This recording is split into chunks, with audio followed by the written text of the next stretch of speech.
Hi everyone, I'm doing this great shoot interview for Great North Wrestling on Hannibal TV show.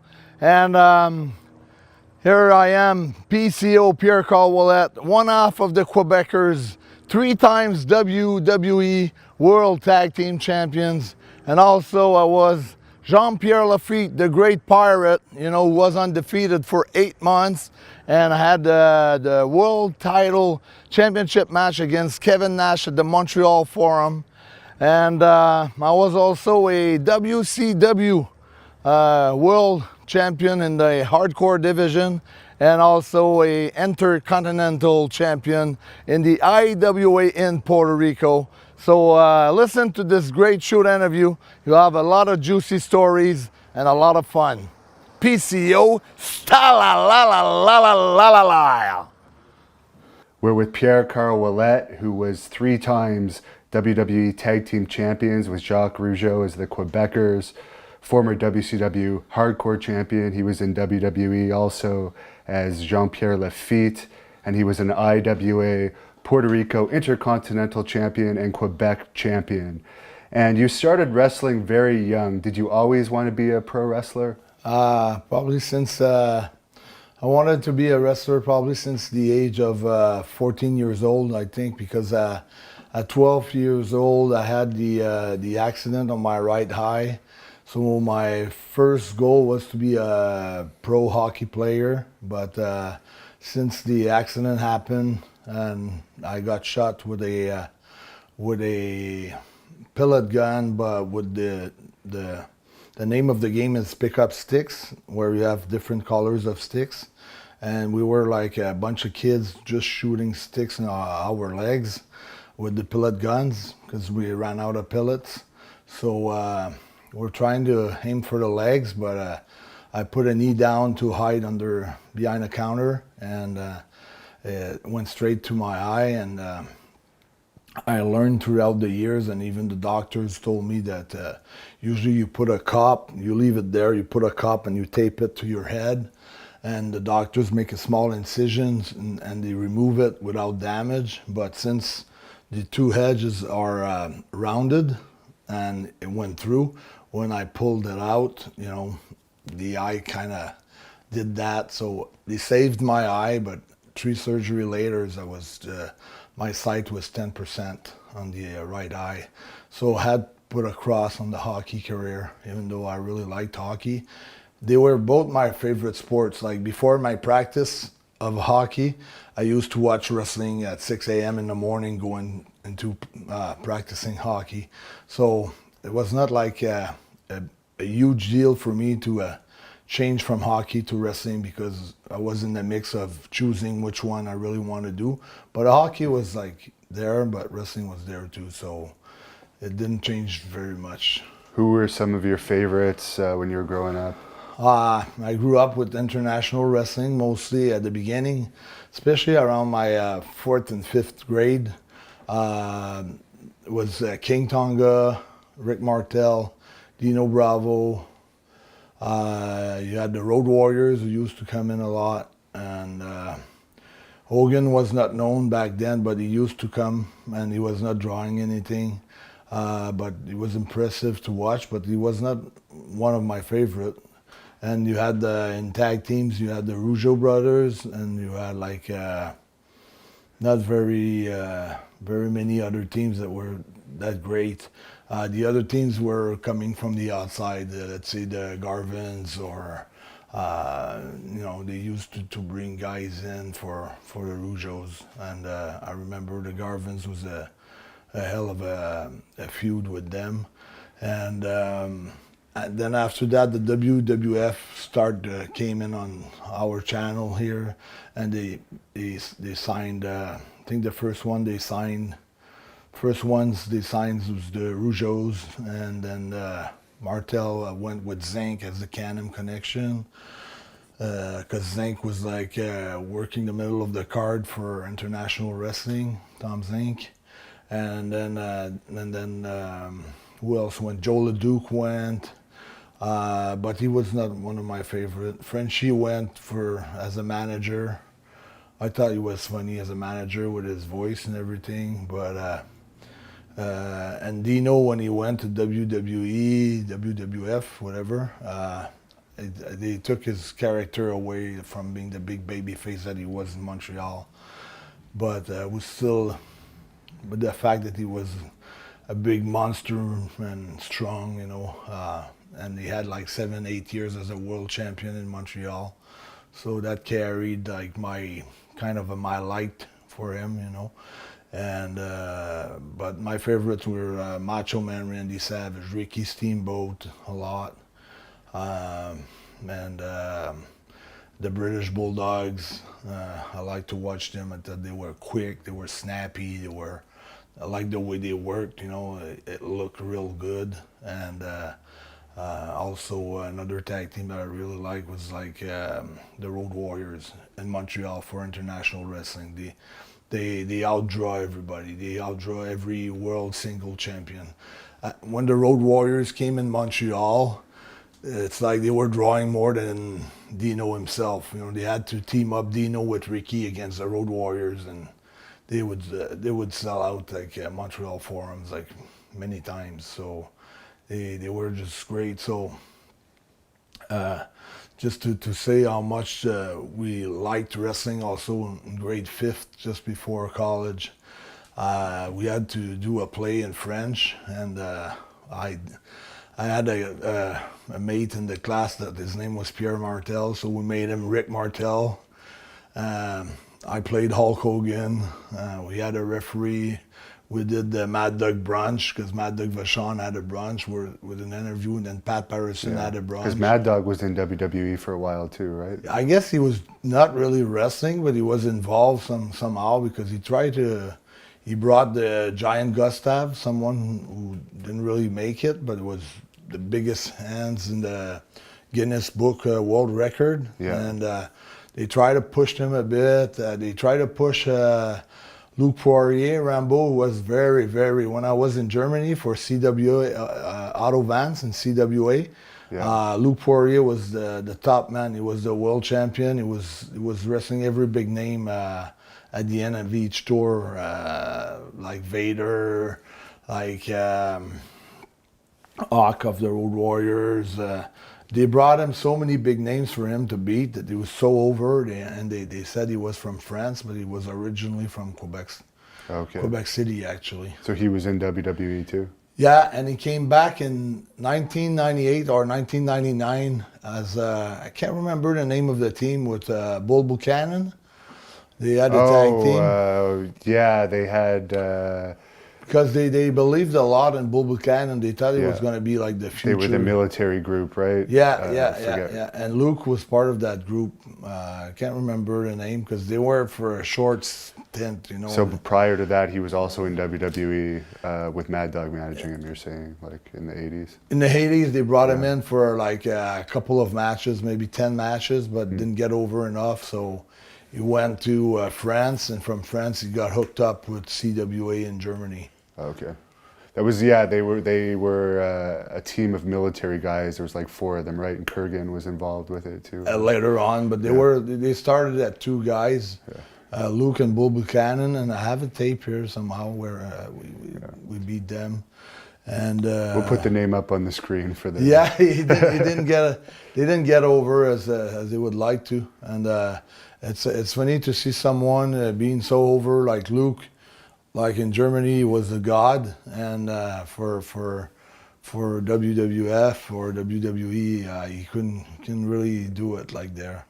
So how did you yourself actually start in the wrestling business? Because it was still a little bit guarded when you wanted to get in, I would imagine. Well, when I started, it was like the end of the independent territories. I mean, I remember sending my stuff to Don Owens in Portland, Oregon, to USWA, to the Jarretts in Memphis, Tennessee, to Puerto Rico, WWC, the Colons, Carlos. And that was the end. Like, they had nothing else in Florida. It was they were pretty all closed. Was it Gino Brito that trained you? No, it was It was Pat Girard. Okay. He was very known for training so many guys, like even Pat Patterson got trained from him, with him. The Rougeau got trained there. I guess every big names in the business got trained there at the Loisé Saint-Jean-Baptiste.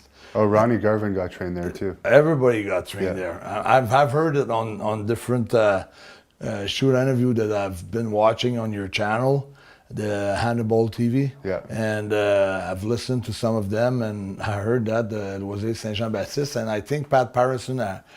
They showed some bits and parts of his book, Accepted, and I read that somehow in the Journal de Montréal, I think in Montreal, and saying that he started the Loisé Saint Jean Baptiste, and it's funny because I was trying to hide that from the WWF because I thought it was too small of a thing to talk about, and everybody went by there, and it was very well known. But after that, I had like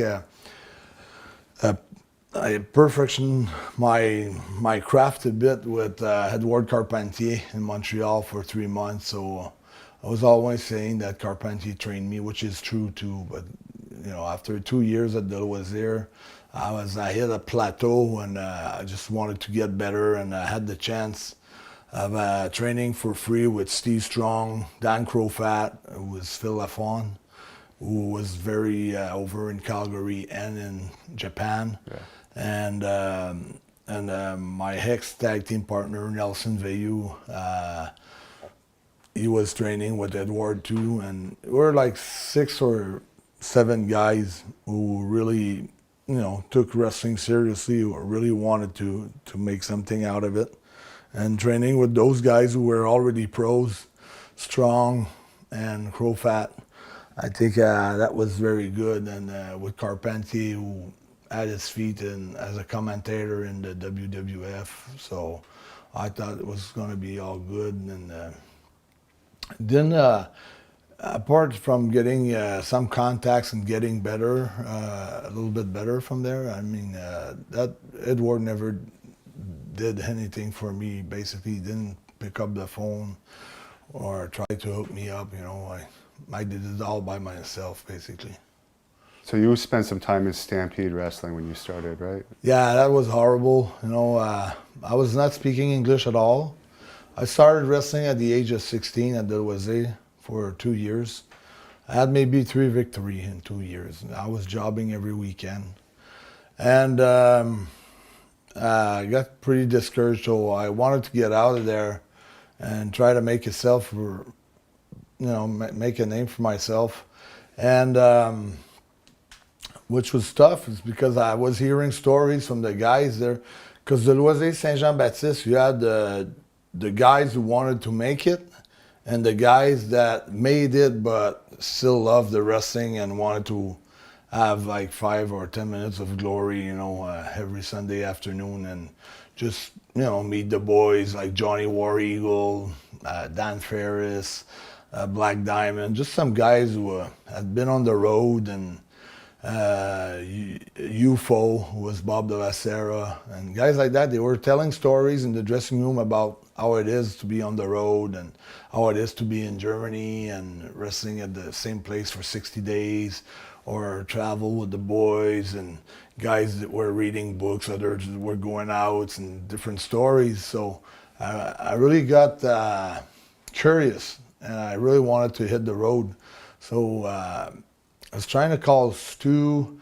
I had my friends who was bilingual at the time, and it was telling me some words what to tell him, but it was really bad. So I just decided to buy my own ticket and flew there, and with no English at all, it's nothing. And I got to the. And there's not many French people in Calgary or Alberta. Not that many. And I went to Stu, and I said, "Yeah, Stu, I'm a wrestler. Maybe me wrestle tonight." And he showed me the bathroom. He said, "Not yet, kid," you know. So I figured that he was telling me to go have a shit or something, because he didn't talk very long to me, and he didn't show me the dressing room where I could get changed and have a match. So it was horrible. Did they offer to train you at all? Or? After a while, but what I was doing, I found a little family, a poor family, with the Salvation Army. So it was cheap for me to stay there for like maybe $30 per week, and I stayed with them. And every Friday I was going to the Stampede, and then they were telling me no, but they were ribbing me. Take your bag and go to Edmonton. We might have a guy that won't show up or is going to be injured, so we might use you there in Edmonton. So I would take the bus for 4 hours, go to Calgary to Edmonton. Then in Edmonton, I would go see Bruce or any Was one Bruce of the the boys. booker then? Yeah, Bruce was the booker. And then they were telling me, no, but maybe next Friday in Calgary. So they had me going back and forth Edmonton and Calgary. And eventually, Bruce got fed up with me showing up all the time. So he offered me like a tryout in the afternoon with a green boy, you know, another guy. And I thought I did pretty well, but he was trying to sell me a school for $3,000. Yeah. And I totally refused because I had the base, you know, I just needed to work, and I said no. And he told me that I was never gonna make it, that I was bad and the shits, whatever. And eventually I left, and I came back. Was Chris Benoit there at that time? Yeah, he was one of my favorites on Calgary Stampede.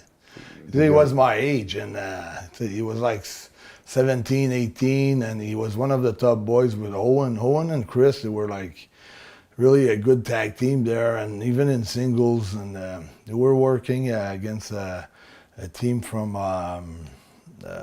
Viet Cong Express, and they were having some great match, and they had the whole Viet Cong thing.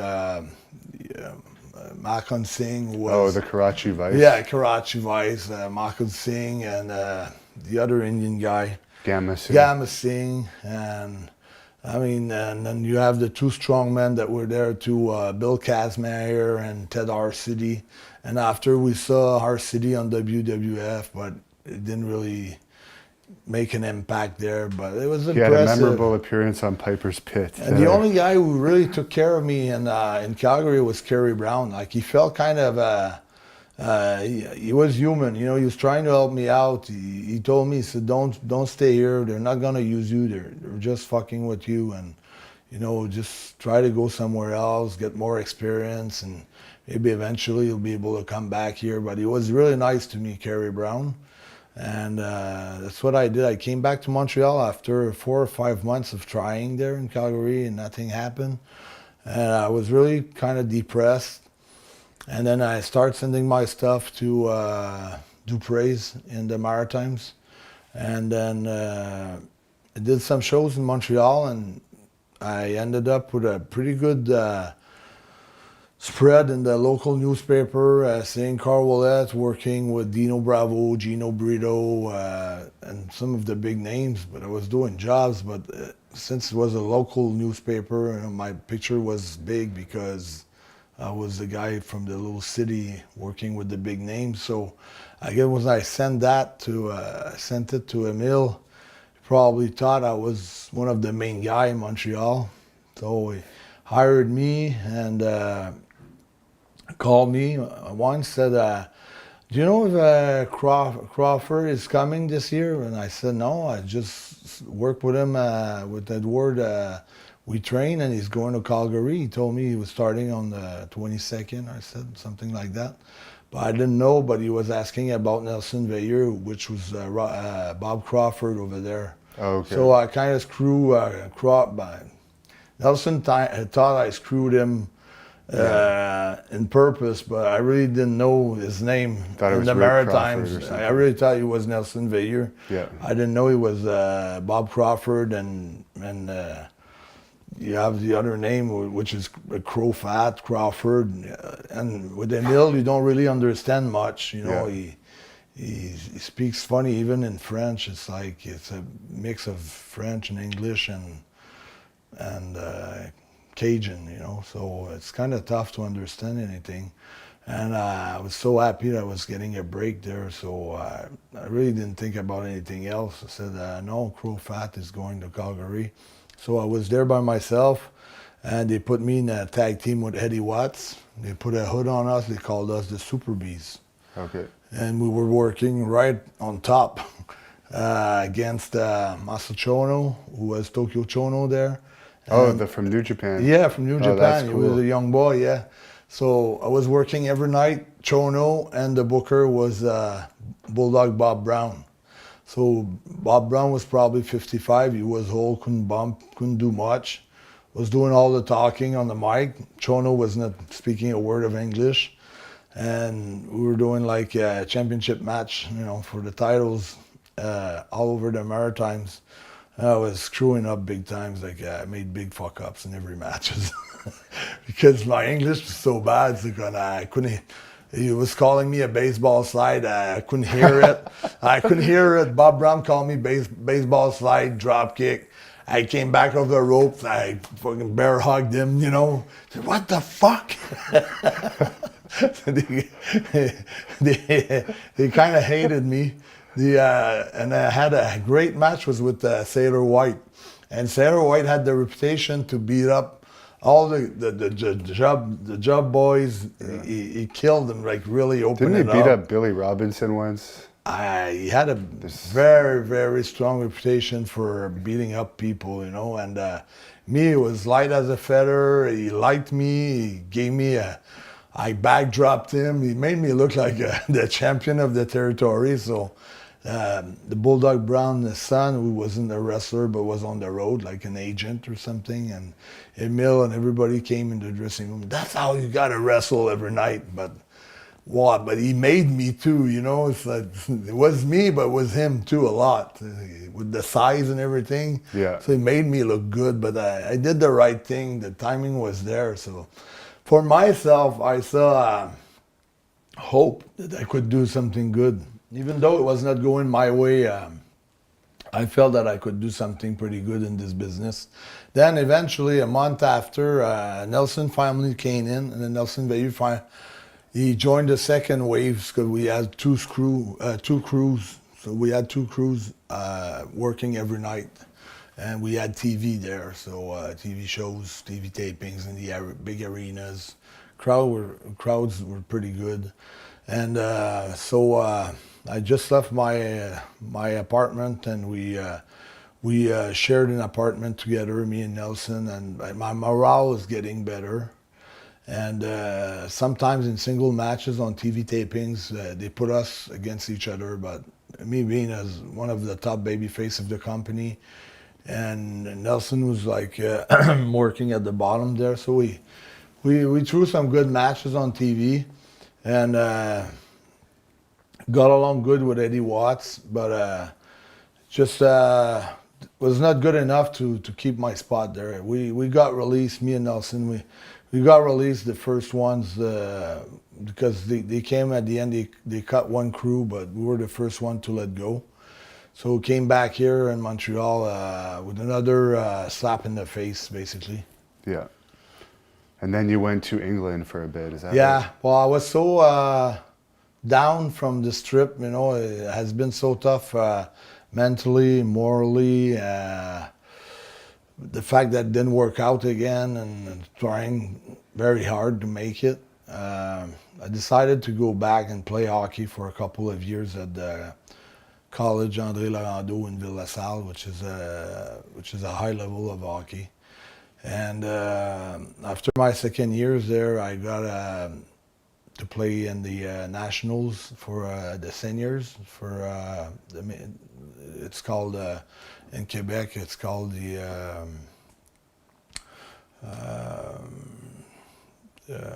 semi. It's like the semi-pro, but there's a name for that. But it's for over 22 years old. But you're a professional. You're getting paid. but it's under like American League. You know, it's like a goon league a little bit, but Oh, okay. there's a lot of talented player too. So we played in Halmonte, not too far from Hawkesbury, I guess.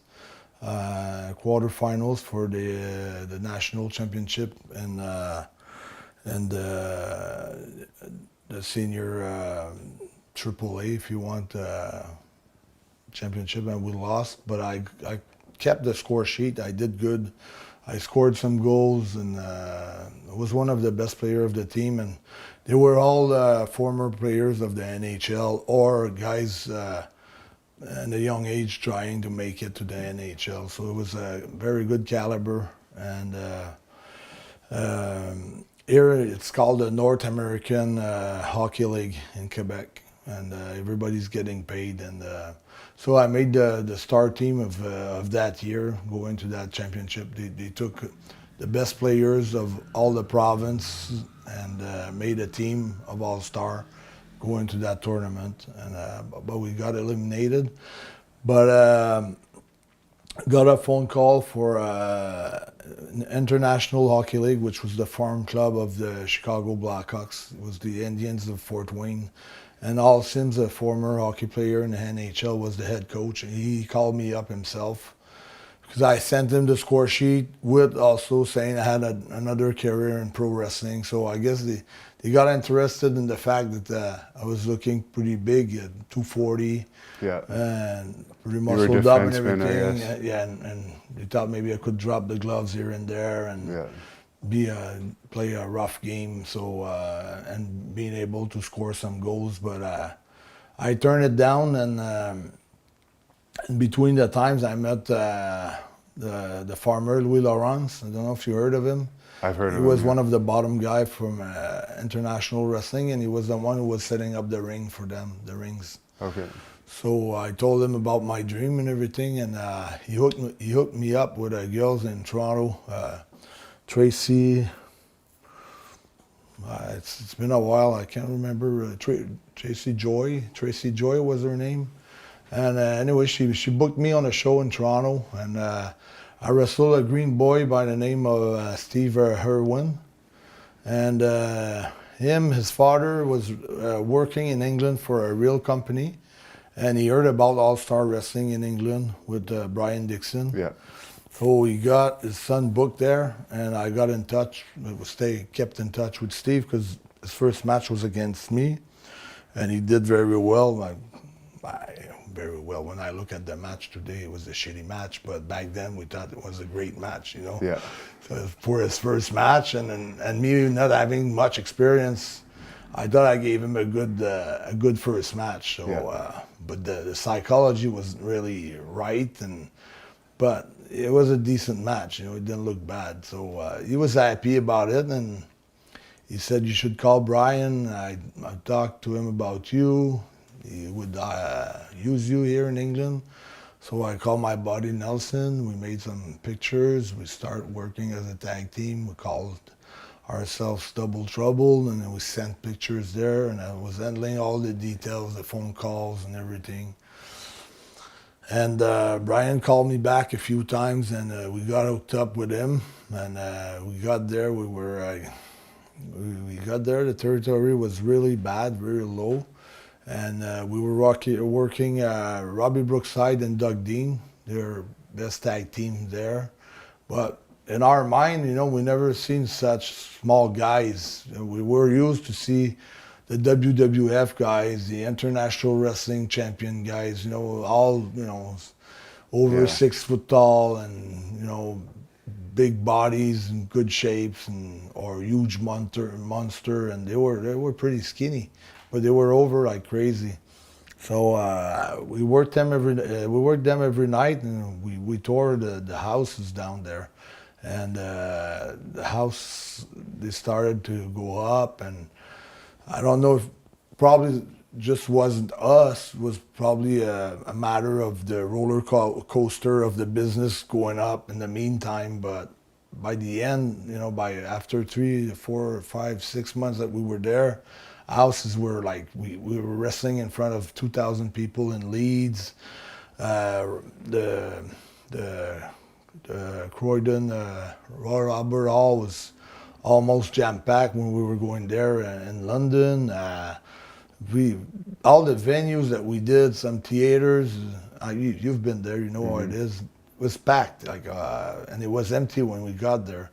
So we asked for a raise. We asked Dixon, George, Brian, George Dixon for a raise, and he really doesn't like that. But we were getting paid £20 per match each. Right. Which was about $40 back then. 7 days a week, with 25 days a month. Working a lot and a lot of traveling. 7, 6 in the car with his girlfriend on the front seat, or his best wrestling girl, whatever. Yeah. I want to see his girlfriend because I'm not sure, but she was taking the front seat while we were like three buddies of 300 pounds in the middle seat in the back. Yeah.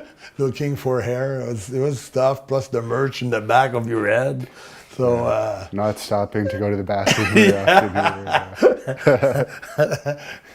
Not stopping to go to the bathroom and trying to make it as quick as possible. And it was made a lot of good friends. It was a good experience. And from there, Brian told us about a company in Germany called, they didn't have really a name. It was René Lassertes, who used to run Hamburg for 40 some days. And then some of the names that went through there was Chris Jericho was there. Because I did Hamburg, I think I did it once or twice. Maybe twice, I'm not sure. Once, I did it once.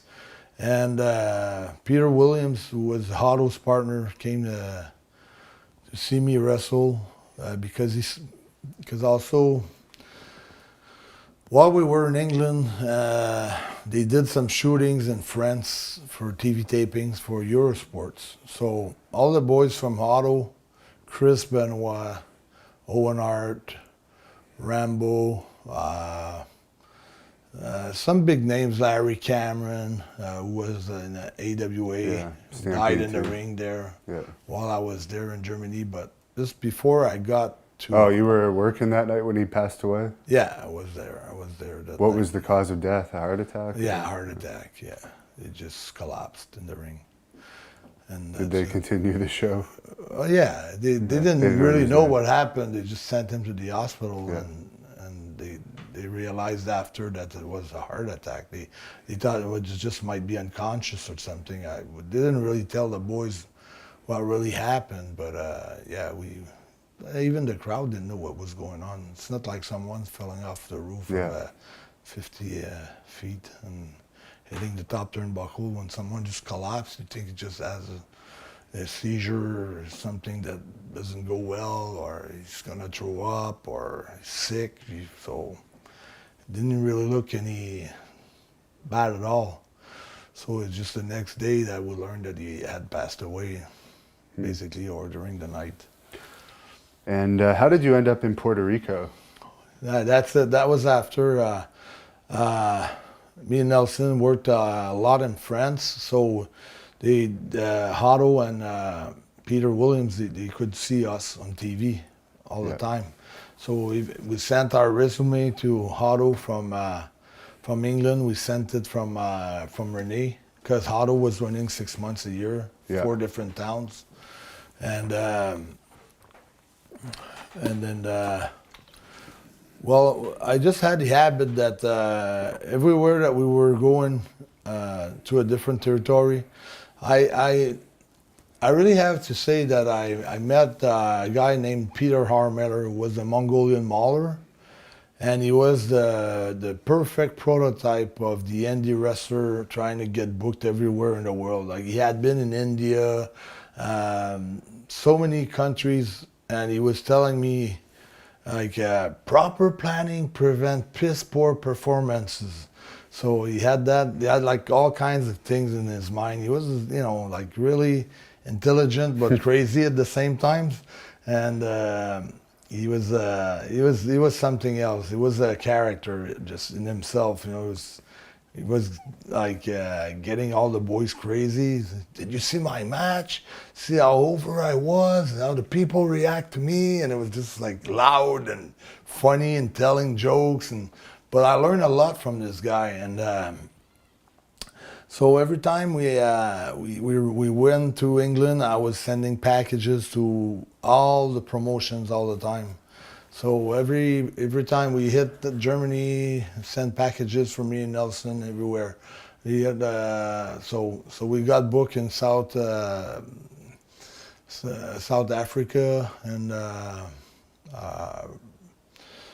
Cape Town and the other big city there. But we never worked there. We landed there where Nelson Mandela is from. Johannesburg. Joburg, yeah, Johannesburg, yeah. We were flying there and then to Cape Town and different other towns. So we did 3 tours in South Africa, me and Nelson, and we were the South Africans tag team champions too. So you're getting a lot of experience. it was good working at the Good Hope Center in Cape Town in front of 8,000 people. You know, it was getting good crowd experience there and working with top guys like Donnie Britz, which in my book one of the best in the world, but he never got to show his talent here in the WWF or anywhere else, but he was great. And we worked also with the son of the promoter there, so Sean Kuhn. Promoter was Jackie Kuhn, and he died eventually, but they're still running. I think Sean's still running for his, you know, he took the territory from his dad and runs it. And he came to work with us in Germany for Lassiter's.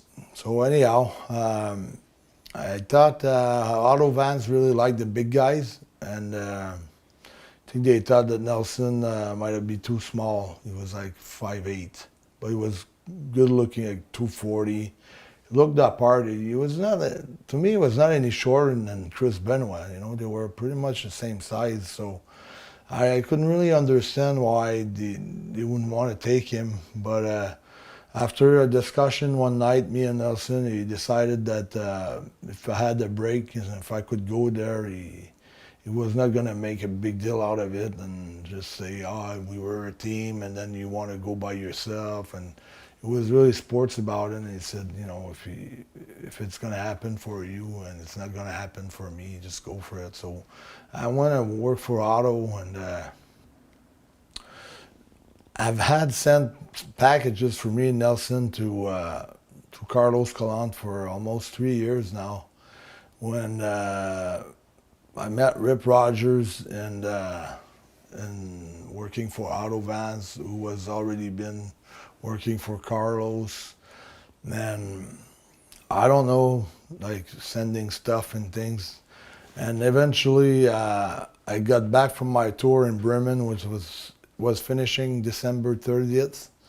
And January 4th, 1993, my phone rang and it was Carlos himself telling me that he wanted me to join and take the next flight and then the next day. So January 5th, he called me on the 4th. He said, to get a flight tomorrow and come here, we'll use you. So it happened so quickly and they called me. But I had called for 3 years for me and Nelson. They knew who I was, and I was sending my pictures from Germany, from England, from South Africa, so they knew we were busy, you know. Yeah. And I don't know if Rip had put a words to him that he saw me in Germany for Auto, but just called me and I went there. And it was kind of tough because they were behind with the payoffs. You know, like some of the guys hadn't received the payoff in 6 weeks, 8 weeks behind. Right. So when I first got there, I got paid every week, and then eventually they stopped paying me like the others. So me, I didn't do like the others. You know, I just I took the flight the next day. I didn't tell anyone, and I left. I came back to Montreal. 2-3 days after, Carlos called me back because I was in the middle of a program with Invader, Jose Gonzalez, the guy who stabbed Bruiser Brody. Yeah. So I was working a program with him when I left. So Carlos called me.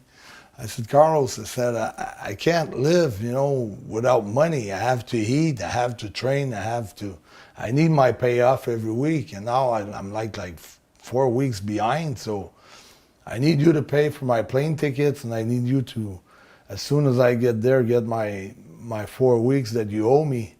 And it was a little bit scary when you know what happened to Brody. He said, are they calling me to give me a beating and sending me back in Montreal for having leaving the territory, in the middle of an angle, or they really want me back and they're going to use me. So because you were actually working with Invader too, right? Yeah, so, yeah. It crossed my mind, but I decided I was going to hop on that plane. So from JFK and changed to LaGuardia. It was a cheap plane too. I had to go with my bags from JFK, take the bus to the LaGuardia, from LaGuardia to Puerto Rico. It's a long day too, but it's okay. You're starting in the business, and you don't expect the first class all the way. So got there, got my money, got paid every week. Eventually, we heard like they were bringing some guys from WWF, some big names. So I heard that the Mountie was coming to work Carlos, and I was going to work in the semi-main event against Jose, Invader 1. So Jacques came in for maybe a week. So he was presenting himself in Spanish because he speaks Spanish a bit because his mother used to go 6 months a year in Mexico. So he goes in Spanish to all the Puerto Rican wrestlers and the English wrestlers. He introduced himself in English, and he came up to me and I said, "Hey Jacques, comment ça va?" So in French. So he got really surprised that I was there, and he never heard of me. He didn't know I was existing. So kind of started watching my match and things like that. And he asked me if I had a tape. So I had put a tape of me and Nelson, a different tag team match, a 8-minute tape. So showed him the tape and showed him some of, we had some highlights, Nelson highlights move, my highlights move and things like that. So showed him some of my highlights move and things like that. So got really impressed with that and asked me if I wanted to go to the WWF. After a week or 2 weeks, I think he came once or twice, pretty close, and the trips were close.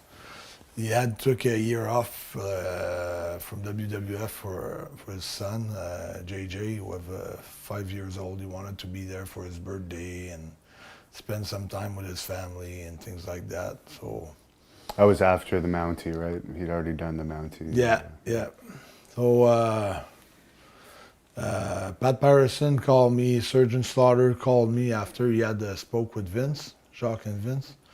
They all called me and they all set up 2 matches for tryouts in Charlotte, in the Carolinas, and another city, South Carolina, Charleston. One in Charleston, one in Charlotte, and it was 2 nights in a row. I worked both nights. Jim Powers, who didn't want to help me at all, just wanted to do his regular match. So I couldn't really get my stuff in. What was the rumor with Jim Powers and Pat Patterson? Was there any truth to that? Well, there was so many rumors with Pat and different boys. You can't even really go to the end of that story because you don't know what happened, But Powers was one of the ones that was always in the mix. There was a rumor, right? Yeah, he was trying to get a push from the back, I guess. I don't know, no, but Jim Jim is a good. Yeah, after I did my tryouts with him, which I gotta say he did more good, but he didn't really spice it up. Match we were both the same. 2 nights in a row, it was a blueprint copy of the first match. Right. Nothing changed. The clothesline of the second, leapfrog, leap toss. It was the same old match, but it was enough, I guess. They've seen enough that they decided to hire me. So. And I don't know what happened while I was not there and what they were saying. I don't know if really, Jacques, the way Jacques told me things, it's like they decided to put us together. Like he never said, I would like to work with this guy, and we think we could be a good tag team. So I really don't know the backstage, talking, because me, I was still doing my things in Puerto Rico. Then I got to, Victor Quinones booked me the wing in Japan. I worked there with Hugh Morris, Bill DeMott. Yeah. He was my tag partner in wing in Japan. We were Bash and Crash. Okay. And with the makeups looking like the Road Warriors a little bit. And when I came back from Japan, I was calling Jacques, do you know what happened? You know what they're saying? No, it's gonna come, something will happen. They told me something will happen. They're just looking at names, looking at things, looking at gimmicks. They couldn't use the name, it was supposed to be the Mounties, but because of a lawsuit, they couldn't do that. So they were thinking maybe calling us the Canuck. Yeah. Which we thought, no. Because there was the Royal Canadian Mounted Police were threatening to sue WWE or something because they didn't like the shock stick and the image that it was portraying. Okay. So. So the Canucks. Yeah, they want to say they tried different names and they ended up with the Quebecers, but I wasn't any parts of that, And my name why Pierre, I guess Pat Patterson's real name is Pierre Clermont. They thought Carl was too English to have a French version for the heat, I guess. I don't know. They wanted me to speak French, but I think it was a little bit of Jacques under that too, like keeping all the mic for himself and me saying just a few things in French and.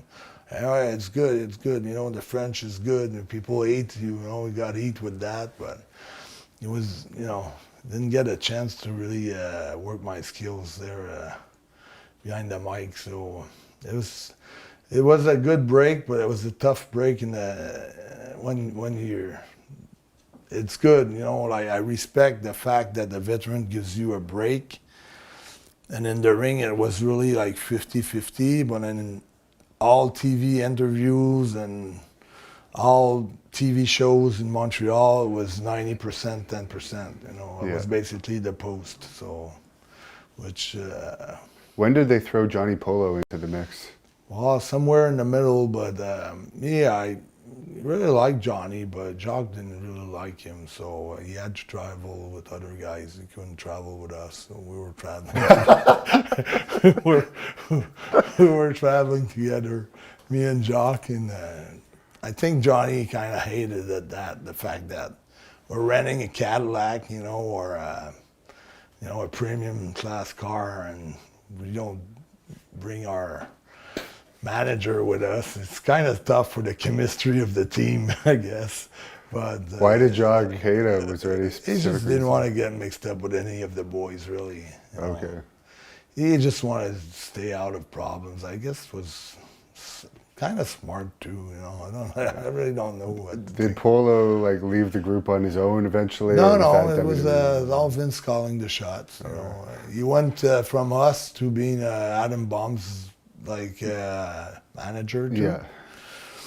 Because I always thought that was a good character. He always. It was supposed to be good for interviews, but he couldn't talk much with Jacques, doing most of the interviews. So he couldn't really show his skills.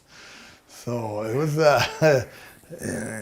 he would have his 10 cents there, but that was it. It didn't have much. And when he had good ideas, sometimes, Jacques would agree with it, but it was a tough For me, I was like, caught up in the middle. Like I really, me, I like Sid Vicious a lot. You know, I got along good with him, but I couldn't really bring him with us or travel with him. So it was kind of stuck in the Quebecer thing. Why does Sid get such a bad reputation? I'll just ask that now because in our deal, like of course I've dealt with him a lot, and he's always been a pleasure to deal with. But you always hear such horrible things about Sid from people. I don't know, me, I consider him to be my best friend ever in the business. Like, we had so much fun together. Like, recently, one of the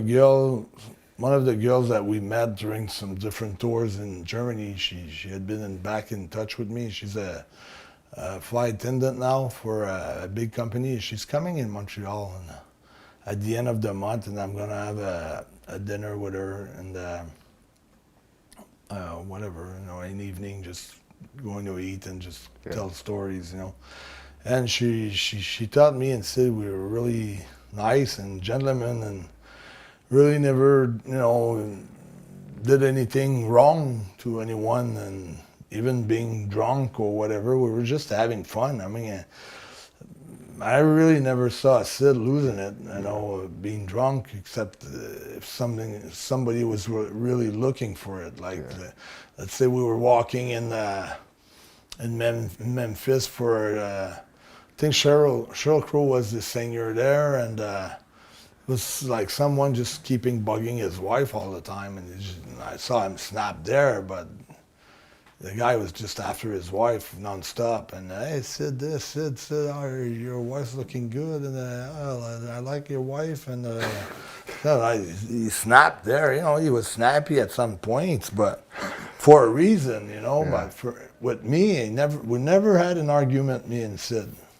What happened with that Arn Anderson thing? Did he ever tell you the behind the scenes? Yeah, he told me his versions. Was he just being harassed into it, or was just all To alcohol? me, he said Arn started the whole thing. Arn was the first one to try to stab him with the little scissors, because it started at the bar, Right. where you know they were saying that Flair is too old. You know, he should get out of the business. Because Sid was a horseman then, right, or something? He was No, he was just Sid Vicious, I Okay. guess. And it was in England, Okay. in Europe anyways, and it's bashing Flair basically, and Arn got involved saying, hey, you should respect the guy and blah blah blah. I told maybe Arn to fuck off, you know, and go back to your room or something like that. And on his way back to his room, Arn's doors was open and started to get at it, like verbally with Sid, and reached out for like little scissors, and I think just Sid grabbed it off his hands and stabbed him like 13, 14 times. Yeah. But Messy situation. yeah, but I didn't go to jail, and eventually, like maybe 5, 6, 7, 8, a few years after they worked it out, like they came to talk to each other again. And what was the incident with Pillman? The infamous squeegee incident. Did he ever tell you about that? No, with Sid and Pillman. Yeah. Never asked him. I didn't know. That's things that I didn't heard. Like if say I didn't heard, like the thing with Arn, I've heard about it. Yeah. So I asked him. Yeah. Because I was so close to him that I could ask him probably anything. Like he was close to, he knew like my sister had leukemia, and he was very close to my family, to my mom and dad. You know, he was almost part of the family, and I was like, when I went to work for Power Pro Wrestling, which was like the NXT back then of the WWF in Memphis, I just stayed at his house. First, I rented a condo, and then eventually he said, "Just come to my house and just live with the family." So I was there. His wife was nice, generous, you know. Like had a maid there.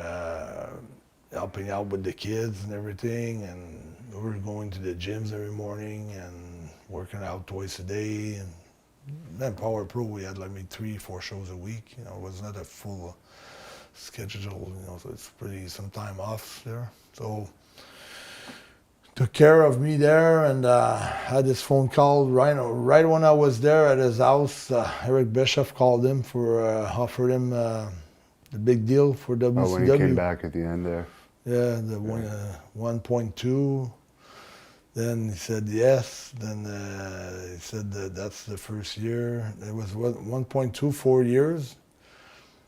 Then he was happy with that, but then he said, Bischoff said after 1.2, 1.3, 1.5, and it went up to many millions.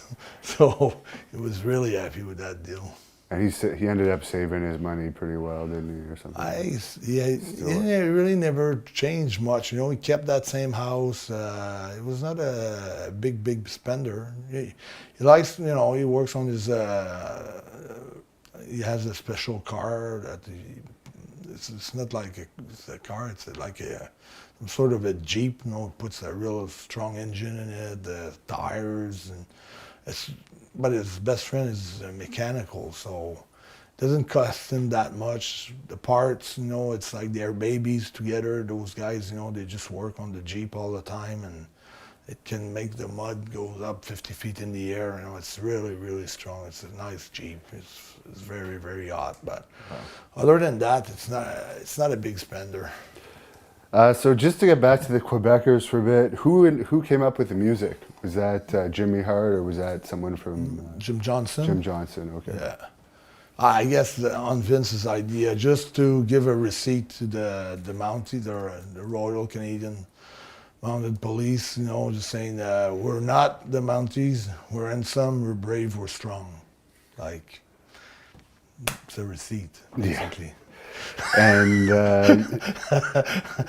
you came in with a very strong push, and you won the tag titles pretty quickly from the Steiners. Yeah, but I have to say that though, the Quebecers, I think we were really pioneers, inventors, if you want, of the new type of working a tag team in wrestling.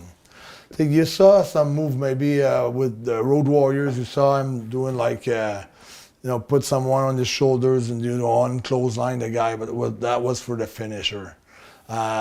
Maybe you saw the Rockers did a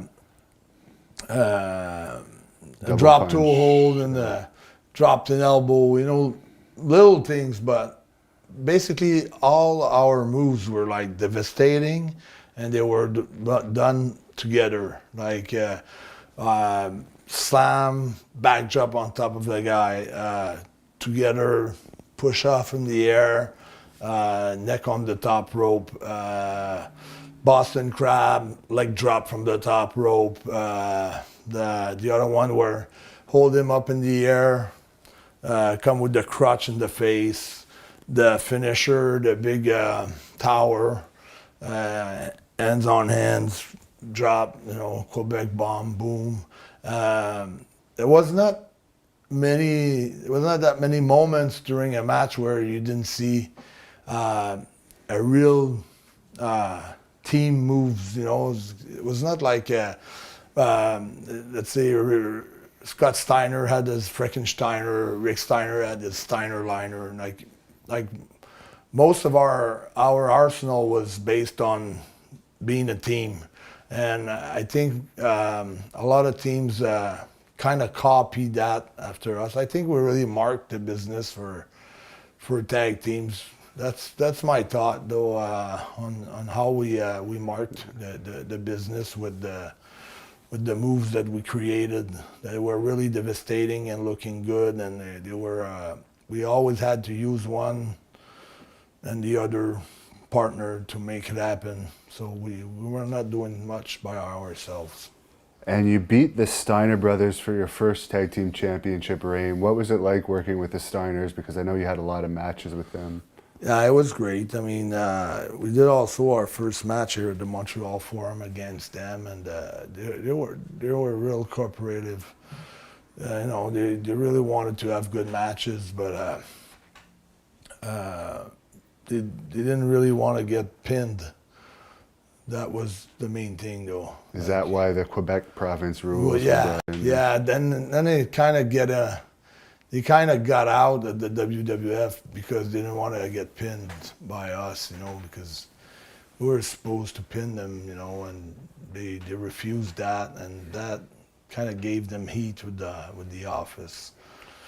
What was that incident there that you told me about before, where Jacques threw an apple at Scott and it just hit a pole right in front of Scott's head Yeah. and exploded? That was during a tour in Germany, where Doink and Dink were there, and Rick and Scott they taped up Dink around a pole in the dressing room, and just making fun of him because he was, hey guys, you know, and couldn't get out of there because he was taped with duct tape, you know.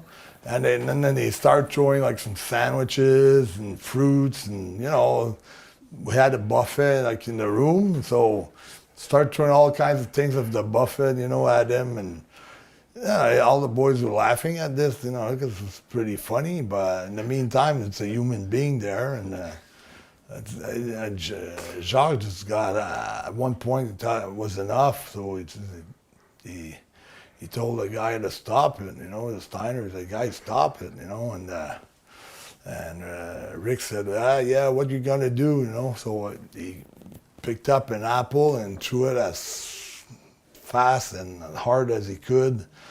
I wish that Rick didn't receive it in the forehead or in the face because he was gonna be hurt, you know.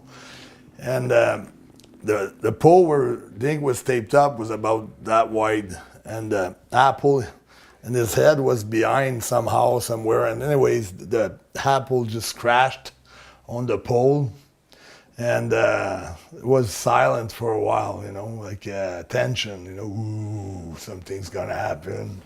So, and we're working against the Steiner right after that, you know. The match has not been done yet, you know. So we're going up in the ring, so we're like the adrenaline is there for the four of us, because you give your body to the other guy, and you just had a big argument and almost threw an apple in the forehead of someone and almost fucking knocked him out. And now you're working with him, and you give him your whole body. The guy can break you an arm or a shoulder, They're or both anything, or NCAA neck, wrestlers. yeah, whatever, yeah. So I was on the apron. I let them start. Rick and Jacques was just waiting for the rumble to explode and just getting to jump into the action and fight for real, you know. But I guess Jacques was respected pretty much. Was that pretty much the only problem you had with him, and it was cool after that? No, we had another problem with the Steiners and Ludwig Borga one time. Just after we got the straps, the tag team championship, tag team belts, we came to TV tapings, and someone came up to us. Can't remember who it was. Hey guys, your Cadillac had 4 flat tires. So someone had done our tires. So they were saying maybe it's the Steiners. They had big ribbers back then. Perfect was one of them. It was good to steer shit, you know, Kurt.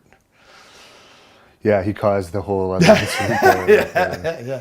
Supposedly, we've had other people tell us that Kurt just took the heat for it, and it was actually dynamite. So Yeah. there's no one really knows because Kurt's passed away. Yeah, what that's actually that's happened. it. But I can tell that Kurt was, like when he was the first one to know that we were getting the titles. Like, oh, guys, got a big scoop for you. So you'll be the next tag team champion. So Kurt came up to us at the restaurant and told us so. And he was like, you know, making a little bit of sauce on it, make it like a big deal. And so like, oh, we see who's got the push here, you know, things like that, a little bit like, anyways, the 4 tires, it ended up, at the end, it went from being the Steiners to being Ludwig Borga. And Jacques told Borga, come outside, we gotta talk. And he asked Borga, did you slice the fucking tire? And I was just beside Jacques just in case something happened. I was there outside, and Borga said, no, I didn't. So if he did, he didn't back up his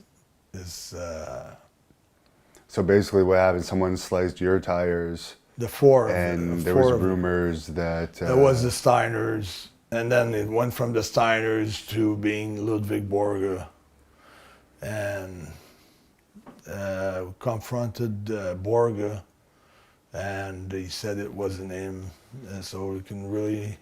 Borga wasn't known as a guy that would have done something like that, though, is he?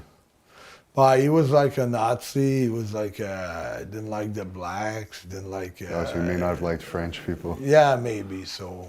And plus, he was a good friend of Polo. Oh, of course.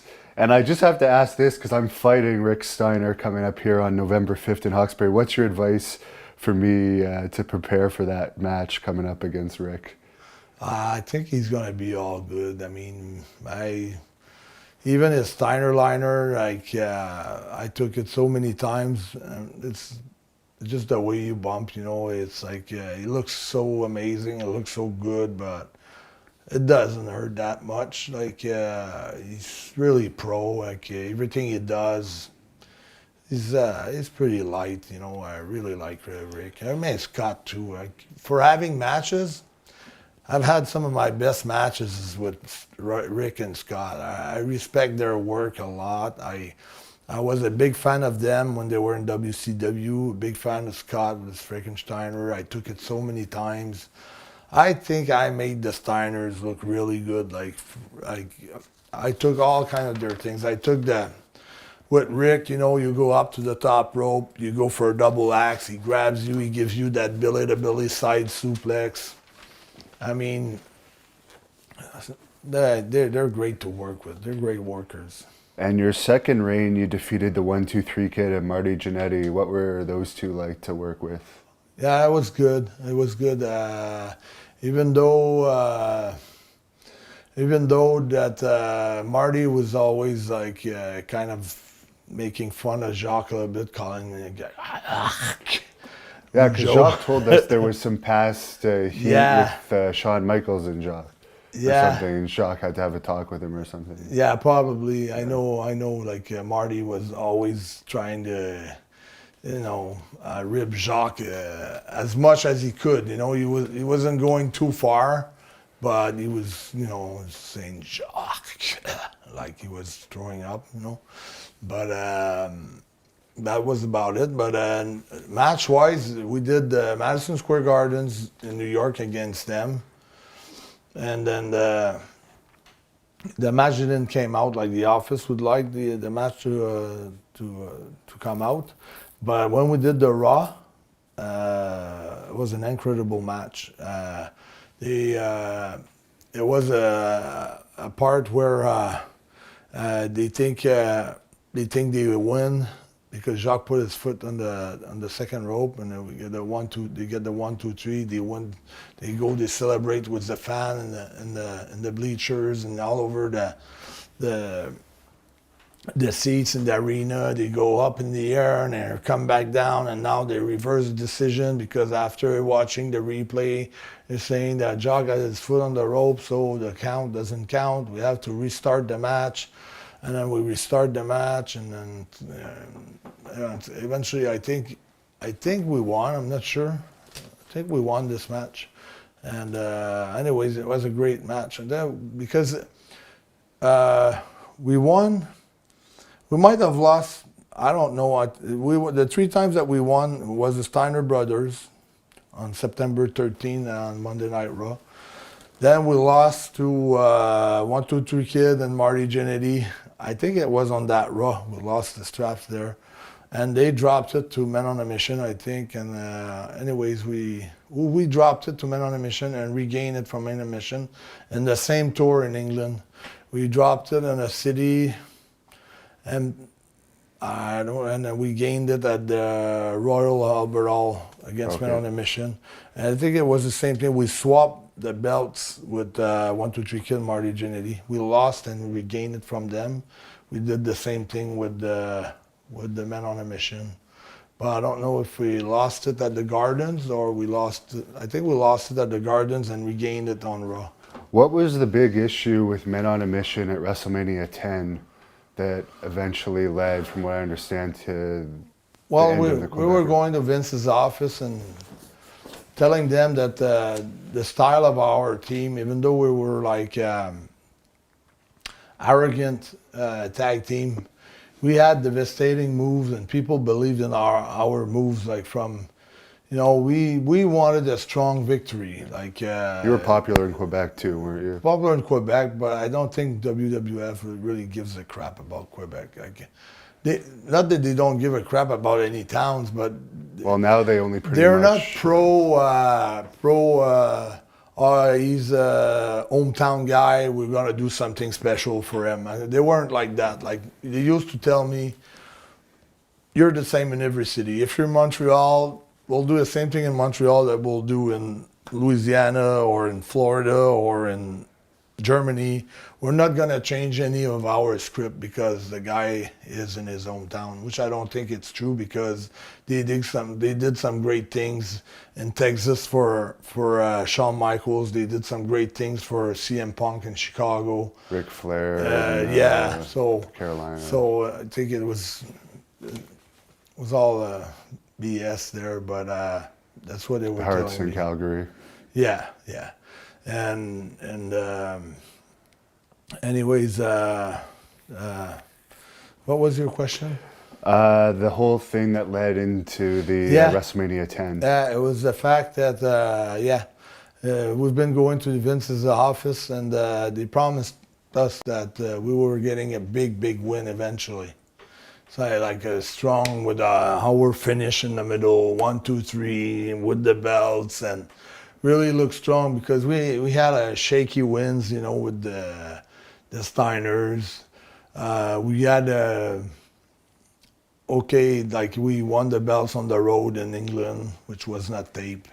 And we had a wins against Marty Jannetty and Shawn Michaels, but it was the foot on the rope and this and that. So it was not a real strong win, like, going there with some momentum and having a great pin, 1, 2, 3.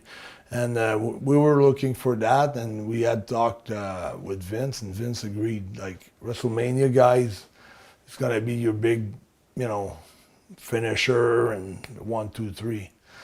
So Pat Patterson came to us in the afternoon and he said, we're going to do a DQ.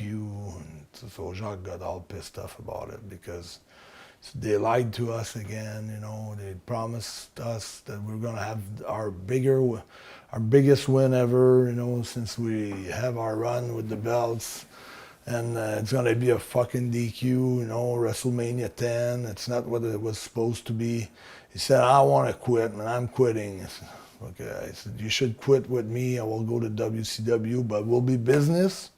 We'll do, we'll even job tonight if they want, but we'll leave after. But me, like, from being a 14 years old kid, always wanted to make it in the WWF. It's easier said than done. So I really didn't want to leave WWF. I felt like I was getting closer and closer.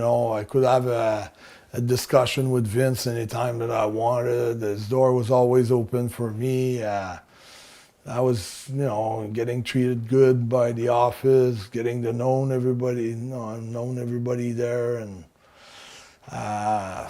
just to start up again with a new company and new people, new bookers, new everything.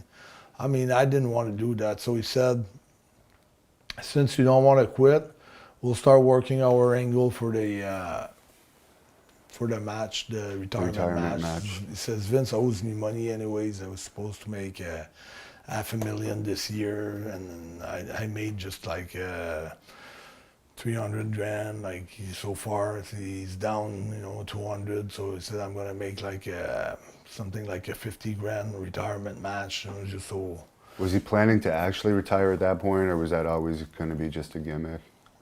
No, I was. He wanted to retire because said that he was fed up with the business and the lies and the politics and all the bullshits and the things that were promised and that was not given and things like that. And he just wanted to get like to the around 350 US, so it would make a 500, half a million Canadian, which was close to what he made against the big boss man the year that he left. So he just wanted to have a huge retirement match, and thought he was going to be able to do something else with his life, like radios.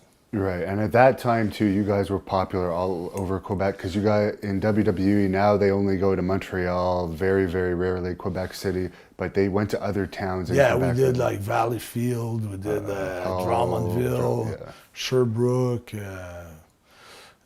Three Rivers, a bunch of cities, a bunch of towns. So a lot of those people probably traveled to the big show. In yeah, Montreal. also that was part of the drawing a crowd for the Montreal Forum. I did this tour against Razor Ramon. I was the heel, Jacques was the face. After, we did the WrestleMania, and then we did a few matches against dropped the belts to the Samoans, but we did some good match with them, with the Head Shrinkers. Head Shrinkers. We did Gatineau. We did. They broke out the flags and everything. That was a lot of heat. That was good. That worked. That was on Saint Jean Baptiste. Yeah, exactly. Yeah. And they broke the Quebec flag in Gatineau, and it was a good house there, and we really got over. That was one of my best souvenir, like as far as having a good babyface heat. Also, when we dropped the belts in Vermont, that was great. I mean, the tension, the build-up was so great. I mean, it was a hell of a match. And then we did another match here against them where we did the split, me and Jacques. Jacques did the job. And then I shoved him and then blamed him for losing. But we planted the seed at WrestleMania when we went for a suplexing Big Mabel, like 500 pounds, and then Jacques goes and he hurt his back, and I push him and he pushed me back, and we started there to planted the seed of the retirement match, because we knew in the afternoon that Jacques was not going to stay.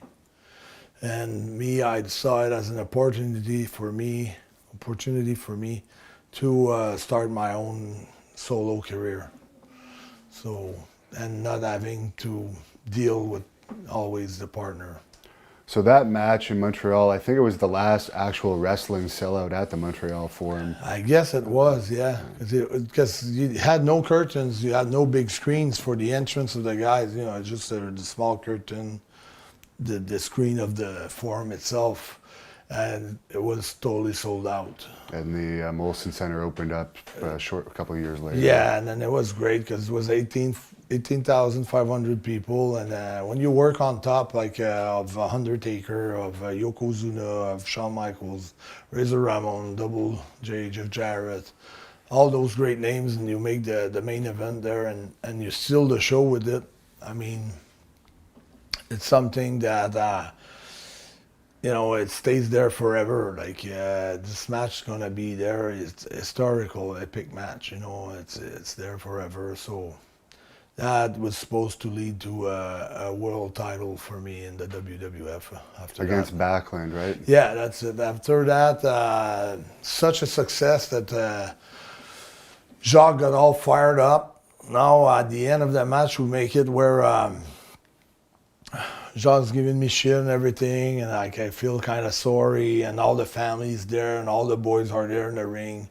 Razor, they all put Jacques on their shoulders, and he celebrates and everything, and then I ask him to shake hands and forget about the whole thing that just happened, and want to, as a sportsman, congratulate him for his win and things like that. So we shook hands, because now we wanted to, because we talked before the show, we knew it was going to be a sellout.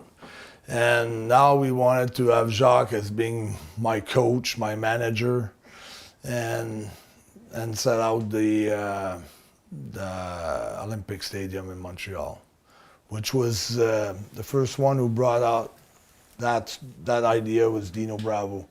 Wanted to work Hulk Hogan in the stadium, and Vince refused. And he ended up passing away too. Yeah, but when he was there at the end of his career, and he also wanted to have a last match just to buckle the loop, have a retirement match in Montreal. Because he had a match, in February of '93, right, at the Forum with WWE, just before he was murdered, right? I thought he was murdered in '92. That's okay, why I'm not sure. I just remember seeing a promo that he was coming back, but he looked like he looked a lot different. Okay. But I thought it was murdered in '92 because I never got to meet him. I never met him. You know, I've heard a lot of stories about him from Jacques and Raymond, and and Ricky was traveling on the road with us too because Ricky came back in '93 for he had a run with Razor Ramon for the IC Intercontinental title. Which lasted like a few months, and after Ricky was the TV champion in WCW. Yeah, so, he got a good deal in WCW. Yeah. So Ricky was doing good in WWF while we were there in singles. What did you hear that the killing was about with Bravo from your sources? Cigarette smuggling.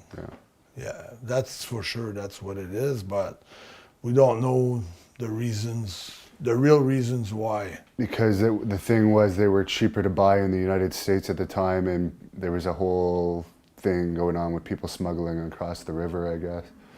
Yeah, well, the story I heard that this was just shipments that was stealing away from him, and that's a lot of money. So they were probably wondering if he was not stealing the shipment himself and selling and making money out of it, because he had a big rhythm of life. Like he had like a $1 million house and huge cars, and you know, like he was spending a lot of money because one day they fired him. He was at his top. He just got out of a run with Hulk Hogan, so he was making tons of money from making no money. So I really don't know. Like, there was so many people involved in that thing. There was rumors that the safety, the big safety box, only one person knew the number, and it was opened after he got shot. And so, was it a friend who came with someone? Was it the friend who shot him? Was it? It's a lot of unknown things. Is it true that he was stealing his own shipments to make more money? Is that the real story? That he had an argument because he had a temper too? So maybe he had a big arguments with some Italians that didn't like the way he reacted. Because if you remember, like I heard a story, like Michel Bergeron was the coach of the Quebec Nordiques. Okay, Dino was sitting behind him on the first row at the Forum during a hockey game, and he wanted to go down and beat fucking Michel Bergeron. And everybody was stopping him. He was getting, like, throwing people out and going downstairs, and Bergeron went white, you know. He had this, he was scared. He was telling the story on TV, so, and he snapped on a bus driver one time, Dino, so who knows, you know, maybe it's not about this. Yes, it was smuggling cigarettes. That's the shoot. And could have snapped on the wrong person. Yeah, maybe. So we don't know. We don't know what happened. So I guess Bob Backlund ended up losing the title to Kevin Nash. So in 12 seconds at the Gardens. I heard Backlund say, though, too, he was supposed to have a longer run initially, but they wanted a babyface champion for some reason. Yeah. Us, like me and Jacques, we just wanted to have the title for, like, you know, we just wanted to sell out all the arrangements were made. Like, Jacques already called the Régie des Installations Olympiques, the Rio, you know, anyway, the management of the Olympic Stadium. had dropped the deal from the rent from $275,000, I think, to $125,000 for the rent. This called Vince. You know, Vince, I got a hell of a deal with the Olympic Stadium. It's not gonna cost a lot of money. I reduced the deal, and Vince was there. Yeah, man, Jacques, it's good. We're gonna go there. He agreed on a lot of things, you know. Yeah, we're gonna do that. Carl's gonna go against Backlund for the title. You'll be in the corner. Blah blah blah blah blah blah blah blah blah. So 2 weeks after, Jacques calling the office. I'm waiting listening on the other line at his house. Vince is on the line. So Jacques says, "What about the Olympic Stadium? What is the date? You know, have you come up with a date or something so we can start promoting this thing?" So Vince says, "Well, Jacques, we're not gonna go there anymore." So Jacques, why? You know, Jacques started to get pissed off. Well, I said, I just lost Randy Macho Man Savage to WCW, and I don't think we got what it takes to sell out a big venue like that. Yeah. That's what Backlund said, actually. That was the reason why he had to drop the strap to Nash, because they wanted to create a new babyface. Yeah. So he said, we don't have what it takes now. We just lost Savage, you know, we don't have enough talent to sell. He said, and then Jacques says, yeah, but wrestling is popular in Quebec. We just did 18,500. Me and Carl, you know, we're gonna do it. We're gonna do the stadium. He said, no, Jacques, wrestling ain't popular. WWF is popular. And he said, by the way, I own Pierre-Carl Ouellet, you know, so you can't go with him. I own him. He said, well, he said, okay, then he said, if I don't go with you, I'll go with Hulk Hogan, and he hangs up, you know. But he was more arrogant than that. I'm just saying some of the lines that went through the phone, but Vince changed his mind, you know. He agreed, then he changed his mind, and Jacques really didn't take it, and that's why later on you saw Jacques and Hogan, you know, at the Molson Center. But in reality, with the combination of WWE's promotion and the popularity of the Rougeaus and how popular you were at the time, you probably could have had a very big maybe crowd 25, 35, 40,000 people because we were on the front, because you have to take in consideration that it was the baseball was on strike and hockey was on strike. So newspapers, radio, TVs, they had nothing to talk about. They were talking about us. I was the front page of the Journal de Montréal. I was the front page of the La Presse. I was the front page of the Gazette. I was the back page, the inside back page of all of those papers too, and Jacques too.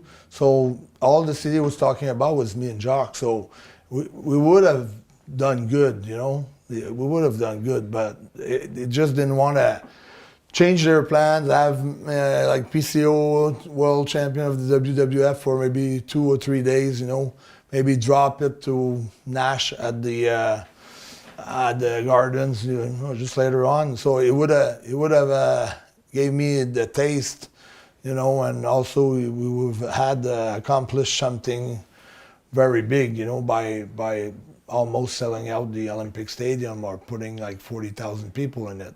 Because I worked against Hedge at the Dome in Toronto before they changed it. Before the name of the Rogers Stadium, it was the Sky Dome. The Sky Dome. The Sky Dome. Me and Edge, it was 41,000 people there. It was great. Was that a Raw? Yeah, no, it was a house show. Oh, really? Wow. Yeah, and I made the Toronto Sun middle page. Me and Edge. Color print. That was in the late 90s, I guess. Yeah, it was just at the beginning of Hedge. Yeah. So is that fallout with Jacques there? Is that when they said, okay, we're going to go with a different gimmick for Carl, then let's come up with... Well, I already started to put some scenarios down on a book, you know, really professionally done for Vince and Jim Ross, and the office there and the writers. And for me, the pirate, I didn't want it to be a cartoon. They changed it a lot. I didn't want it to be the Lafitte name, you know. I was hoping to keep my name. And all I wanted to be is be a guy with an handicap, a little bit like Zach Gowen. It's not the same an eye, but you need quite a lot of to work on different other aspects to be able to work in the sports, you know, without people telling that something is missing on you. So I wanted to do things with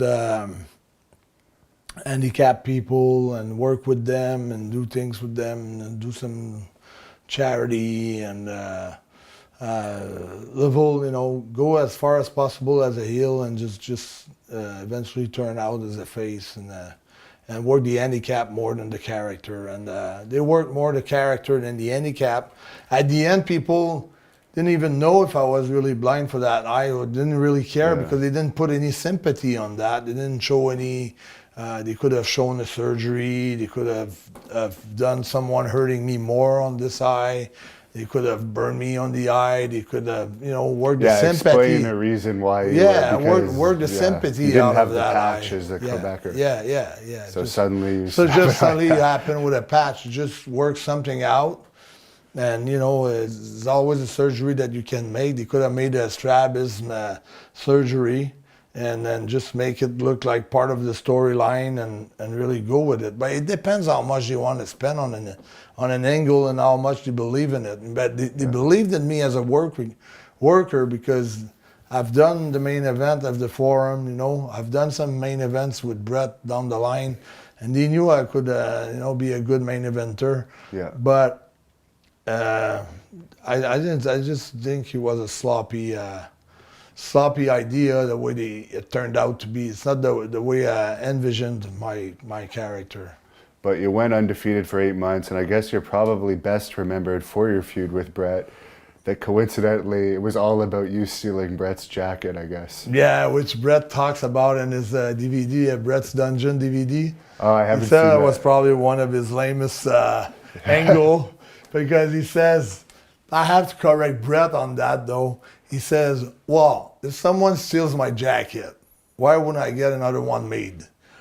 In the meantime, if I skate with my pair of skate for 10 years or 5 years and someone steals my skates, I don't want a pair of new skate. You know, I want my whole skate that I used to perform with. Yeah. It's like it's luck, it's whatever. It's your sweat that is in this jacket. It's the jacket that made you who you are. It's not just having a new jacket, the way he saw it was lame because it didn't make sense for him to not get another jacket. And in the meantime, you have to think, if I steal your jacket, your ring entrance jacket, and I make my own entrance with your ring entrance jacket, that should piss you off too. Yeah. Because I'm taking your jacket and making my jacket and making my own entrance with it. So I think the storyline was not that lame, but in his mind it was lame. But he liked our matches because he put me on his DVD. And I have a tremendous respect for Brett. And I heard you say before that he was really into planning the matches out, calling you ahead of time. Crazy. Brett was crazy. He was giving me his phone number, and when we had a pay-per-view match, we had In Your House, we had Raw, we had a few important matches together, and I was calling the house, and Brett was picking up the phone, and we were, shooting some of the spots that we wanted to do on the phone, and let's say, let's sleep over it and talk about it again later, and let's sink it, let it sink, and things like that. And when I was not having an angle with Brett, I was trying to call him for other things. Brett was in super shape. Brett was on the treadmill. Brett was swimming in the pool. Brett was jogging. Brett was... he was not available at all. But for our match, he was always available. And of course, another huge match you had, I guess, and mini feud you had in Canada was your house show feud with Kevin Nash, but I guess during this time when you were Jean-Pierre Lafitte, that's when the whole clique era was going on, right? Yeah. It was what really got me worked up.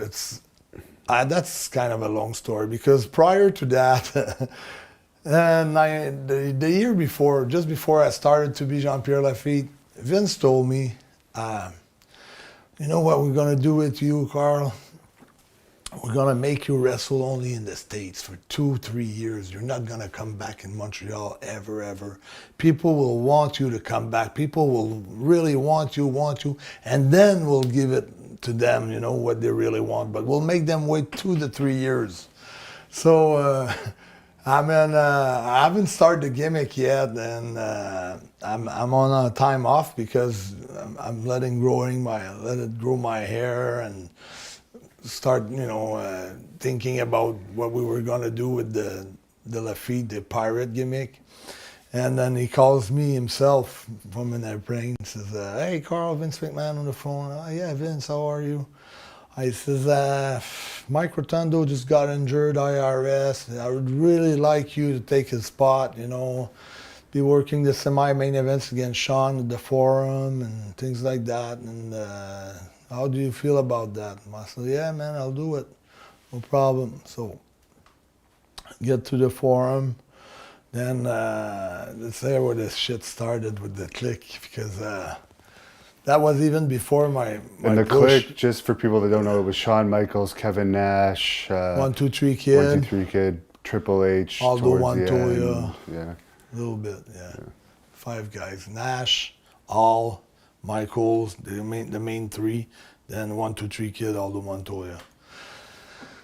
And later because Triple H was friends with you earlier. Yeah, on, right? yeah. When Triple H came in the WWF, I was traveling with him for his first month.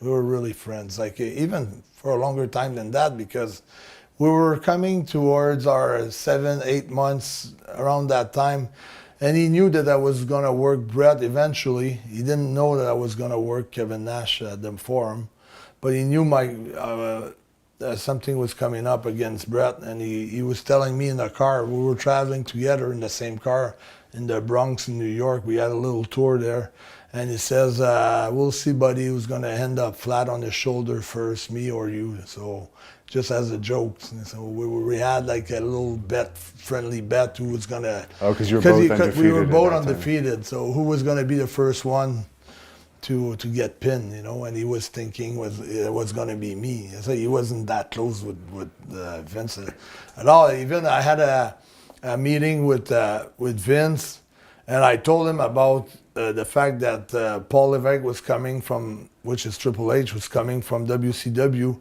and he had the same gimmick as me with the long boots.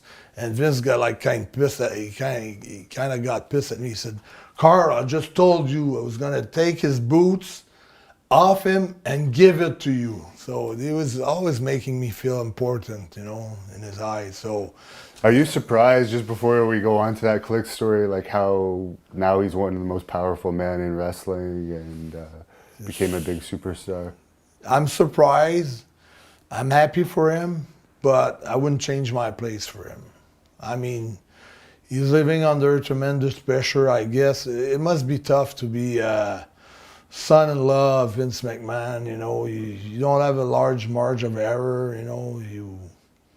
I guess he's so passionate about wrestling. I mean, if they get along good, him, Steph, and Vince. I'm surprised, though, because he didn't have an edge, you know, on me or anyone else. But he went straight up to, and that's not me saying that. That's the Red Rooster. What's his Terry name? Taylor. Terry Taylor said, Triple H came up to me. He says, "Who are the guys to hang out with to have success in this company?" And Terry Taylor told them to hang out with Sean, Kevin, and Razor. And he went straight up. I read it in Sean's book. He said, "Hey guys, can I hang out with you?" Straight, flat out like that. Because he's not a drinker. He doesn't do drugs. So in fact, like, he doesn't belong in that clique. Like, right, he just by habits, yeah. you know. He's the only one that doesn't drink, that doesn't do drugs, that doesn't Yeah. take pills, He whatever. didn't gravitate to them for those reasons. Yeah. He did it to help Business himself. wise, in the but business. I guess he made some good friendships with Yeah. them. So And it was a great choice for him in the long run. yeah. So what was the whole issue? Well, that you the were thing talking is, about? I'm replacing IRS, Mike Rotundo against Sean, and George the Animal still's the agent, and he's telling me that I gotta do the job for Sean, and like I'm still talking to Jacques a bit, and Jacques is telling me, if you do a job now in Montreal, you're finished, your career's down the drain. You're not going to be able to be something worth something anymore. So I kind of tell Sean that I don't want to do the job. So he really get pissed off. He says, fuck, man, you're a fucking idiot. He said, just 30 guys just put me over and the Royal Rumble, and you don't want a fucking job for me, and you're sitting at home. And like, then I let it sunk in.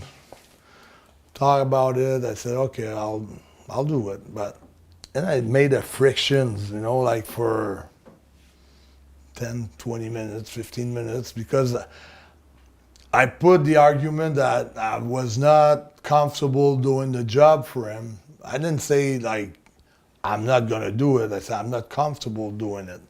But it made a little something that stayed there after that, I did it. I slammed him, or the backbreaker. I had one of my best match ever, by the way.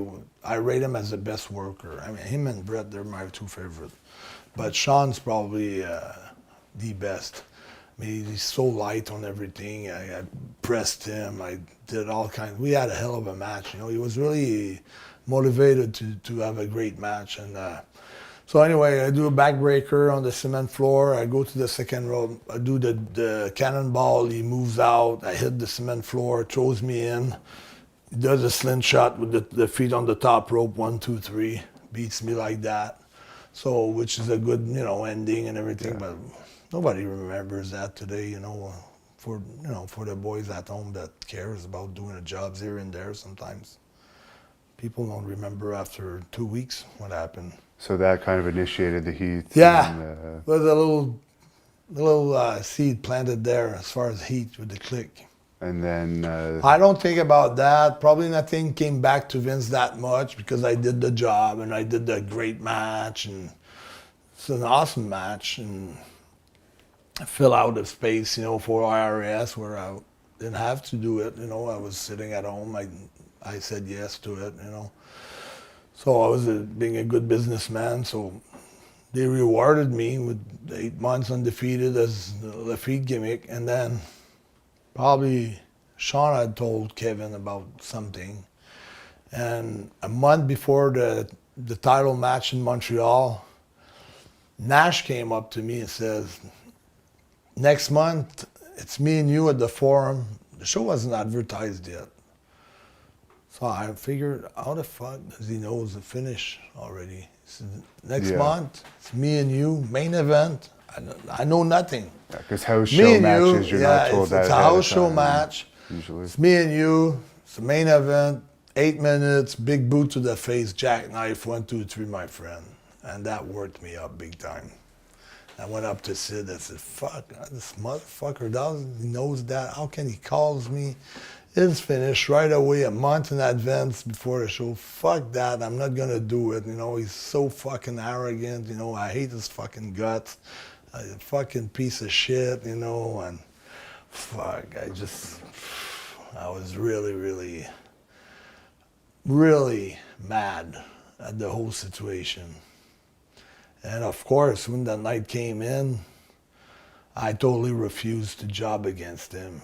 And that was like the whole dressing room wanted to fucking stab me, I guess. I don't know, like, everybody came up to me, come on, you gotta be business, gotta do this, gotta do this. I said, no, man. I said, if I'm gonna do this fucking job tonight, might as well just pick up my bag now and just leave and go home. Never come back into this business. And You're just gonna jerk off with your fucking main event, you know. So everybody was calling, you know, the agents, higher agents, Vince to the other agents, and trying to talk me into it, and I never wanted to do it. We did the double count out. And I told that story so many times, but when we were walking towards I don't know, it's a curtain match, you know, for the boys. Everybody's at the curtain waiting for the fight to explode, you know, because he's 7 foot tall. He should fucking kick my ass. And he is tough, really. He was a bouncer for many years before wrestling. But anyways, we just we started the match okay, man. At the end, walking towards the curtain, every forearms was stiffer and stiffer and making more noise. And the next day, I had to work against him in Quebec City. But it was cool in Montreal. Montreal? Yeah. I don't know. Everybody was on the phone with Vince trying to get me fired. Oh, after, but like the match itself, there was no... stiff. Yeah, just stiff, but no injuries.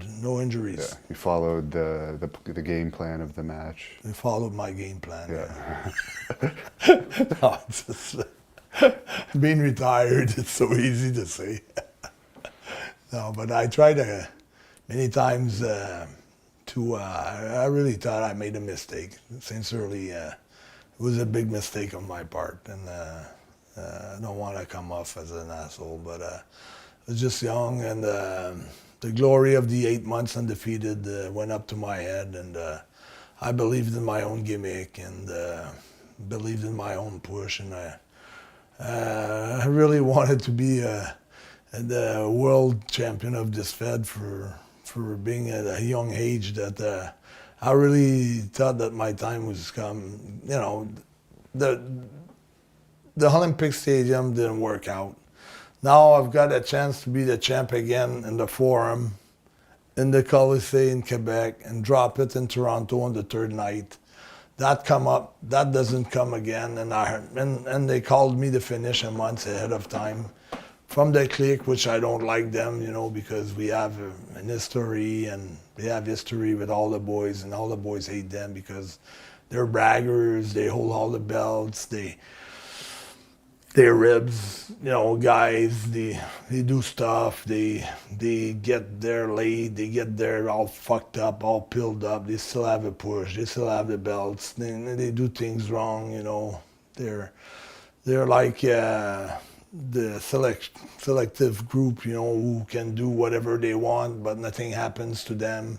So it works out a big kind of jealousy towards them, but they never have any fine, they're never suspended, they never jobbed because they did something wrong. Because they have all the powers, they have all the belts to them, you know, they have the tag belts, they have the IC belt, they have the world title belt. So if they all leave together, the company's crumbling down. So Vince is tied up like that, and I know he is too, you know. That's why I always said, when I refused to do the job, it was not against Vince, it was against the clique. Okay. So what made you eventually switch to WCW pretty soon after Had to. that? But the thing is that when You weren't fired over that? No, though. Vince says I handled Carl Ouellet in the meeting. They had a big meeting in Oakland. Vince flew. It was only a 2,000 people gate. He flew there just to meet all the boys. There were 9 in the room. They all wanted to get me fired. And he said, no, I handled Carl Ouellet myself. He wanted to give me a break. Probably wanted to do like he did to Triple H when he jobbed for a year in a row because he did the curtain the curtain call. Curtain call click, you know. So, but I was not gonna get along with that program. I was not ready to job for a whole year or things like that, because you never know where after jobbing so long if you're gonna get out of the company or go back up. So. It was Survivor Series. I was against the 1, 2, 3 kid, and was one of the team. I had, I think, Shane Douglas on my team and 2 other guys. Anyways, I just pulled out of that Survivor Series. I said I had an injury. which wasn't true. And then Yvan noticed.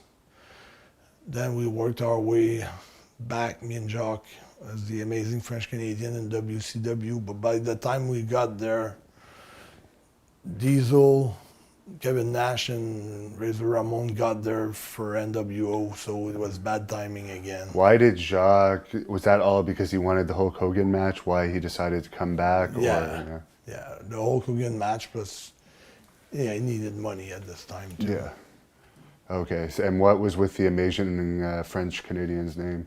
Why? They didn't want to use the Quebecers name for lawsuit purposes, or the Quebecois name, or I don't know. Eric Bischoff came up with that, or his booker. So I was there that night for that Hulk Hogan match, and that was a huge match on the card, but the other huge match on the card was you against the Giant, who's the Big Show now. Yeah, the Big Show didn't want a job for me. I was supposed to get a big win there against the Big Show. He refused, and Hulk agreed to a job for Jacques because historical things too, you know, having the Rougeaus on,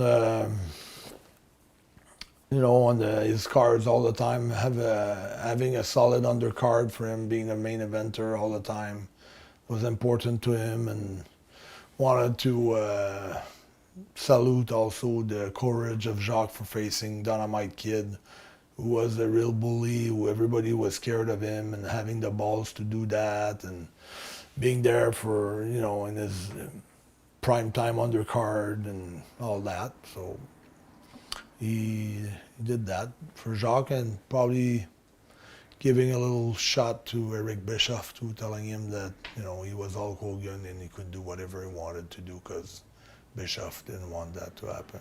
No, because I believe you guys lost your very first match against the Nasty Boys, which was your debut match. Oh, that was another story, because we were supposed to have a big win against the Nasty Boys for our debut match. It was on Nitro, I think. And right? Nubs, and he's very friend with Hogan, and he went to complain and he was crying at Hogan. Like, I love Nubs, and Sags and Nubs, we works against them for in Alouette games, and they job for us, and they're funny and everything, but whenever they can use that power that they got with Hulk, they did it, and they did it against us, and we lost instead of winning. So our debut was the shits. Would your highlight in WCW be your match with the Giants? Because I think, what was it, a double DQ or double count? Yeah, no, it was a shitty match. Yeah. But what would have been one of your better ones, the Steiner matches that you had there? Or? Yeah, the Steiners on the World War III. Yeah. I think what was, Pay-per-view. And we had some great matches with Booker T and his brother, Stevie Ray. Harlem Heat. They were great. They were good friends of mine. Stevie Ray was a good friend of mine. I got along good with Stevie Ray. And did you guys just decide to leave and go back to WWE because you didn't feel you were being used to your fullest potential? Yeah. So Jacques made the call there. Yeah. And you were still called the Quebecers when you came back, but you didn't really have a gimmick, it seemed. No, I wanted to I kept wanting to put my handicap in there. That was my way to to be recognized, to be out of the pack. I just wanted to trademark that, and that didn't work out good, because we didn't really gel as the first time as a tag team. We had long hair, and they didn't really put much effort. Didn't you lose your first match back too, or something on Raw? Yeah, I mean, it was also, I think, a little receipt Vince to us for different reasons with them and Jacques. They had a lot of arguments, and when we came back, I felt like it was not the same, when you look at it, backwards, and then you know where you hit your peak, and you always think during your career you're going to hit a higher peak. But when you look at it, when it's all said and done, you saw where the biggest peaks were, and I mean, obviously we didn't peak there, on the second run. And I heard you say that Jacques didn't like Bradshaw very much. No, because one time we were in Winnipeg, I think, We had an analyzed flight, you know, a private flight for just the wrestlers, and there's a van from, let's say, a Holiday Inn van, you know, who comes to pick us up, and Bradshaw just tosses the driver out of the seat, and he grabs the wheel, and he does like crazy things in the snow, and the guy's from Texas, you know. So Jacques he gets nervous because he says, man, I got kids at home, you know. You're from fucking Texas, you're driving in the fucking snow, you don't know what the fuck you're doing. And Bradshaw's having fun, and ha ha ha ha ha ha. And he told him, you know, when we get there, if we're in life, man, you're not gonna believe it. And then we had a big argument, and they almost fought, you know, and fucking Bradshaw just shut up. And Jacques ended up getting released, or did he quit? He got released. He got released. We were waiting because we signed our contracts on December 30th in '98. So December, there's a window of 4 months every year for the contract to get fired. And the first day was December '99, the 30th. So I don't get my release. I don't get my release. Jacques calls me, says, I got fucking released. I'm out of the company. So I'm waiting the whole time, and so I'm calling the office, see what's going on, and they kept me for another year, and they let him go, and then that's it.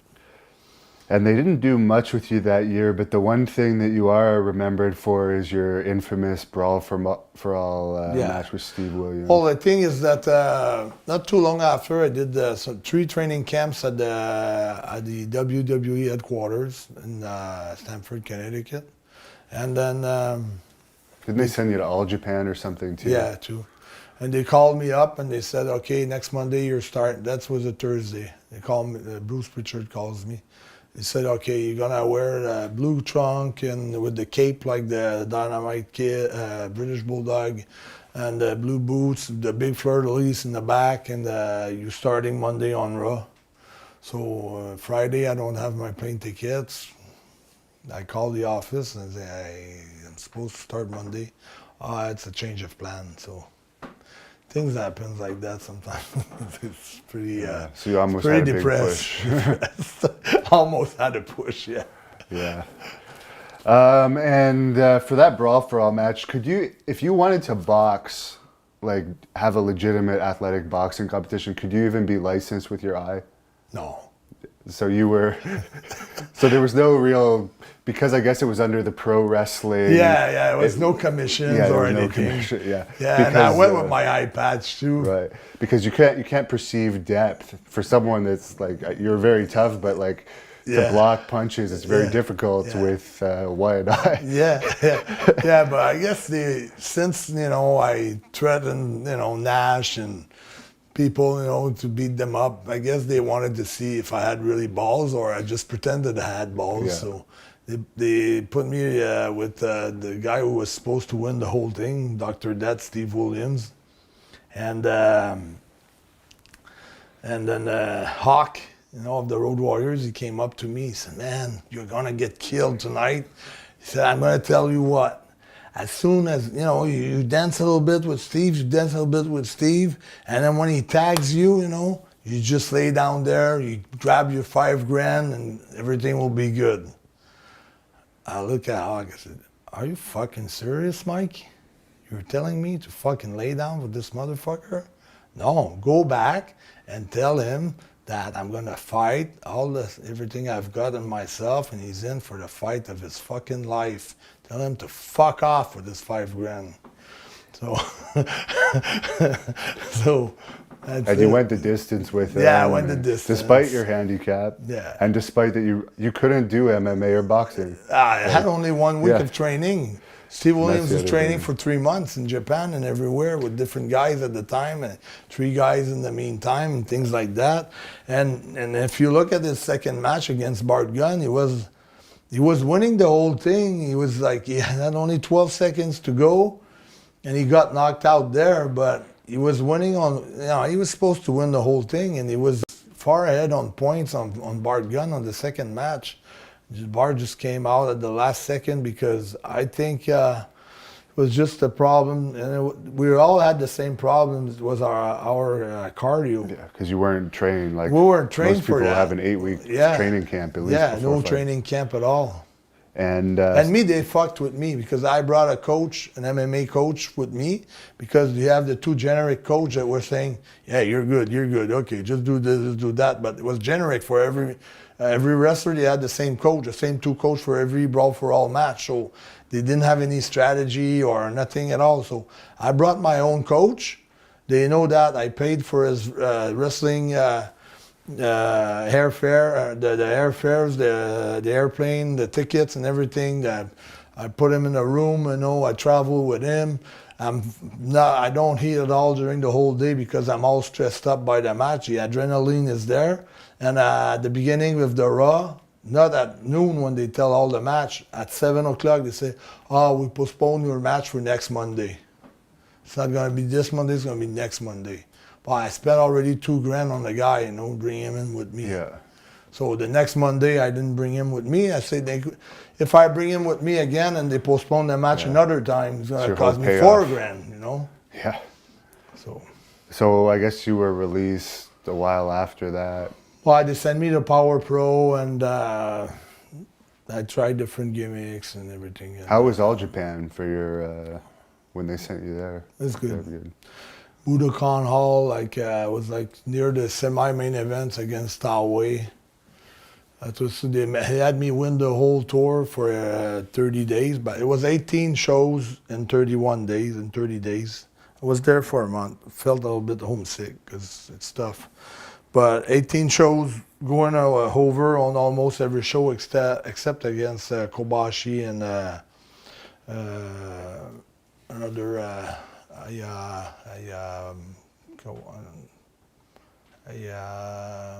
I can't remember his name. Is that when you got to know Johnny Ace? I think you were friends with him earlier on too. No, I really got to be friend with him there.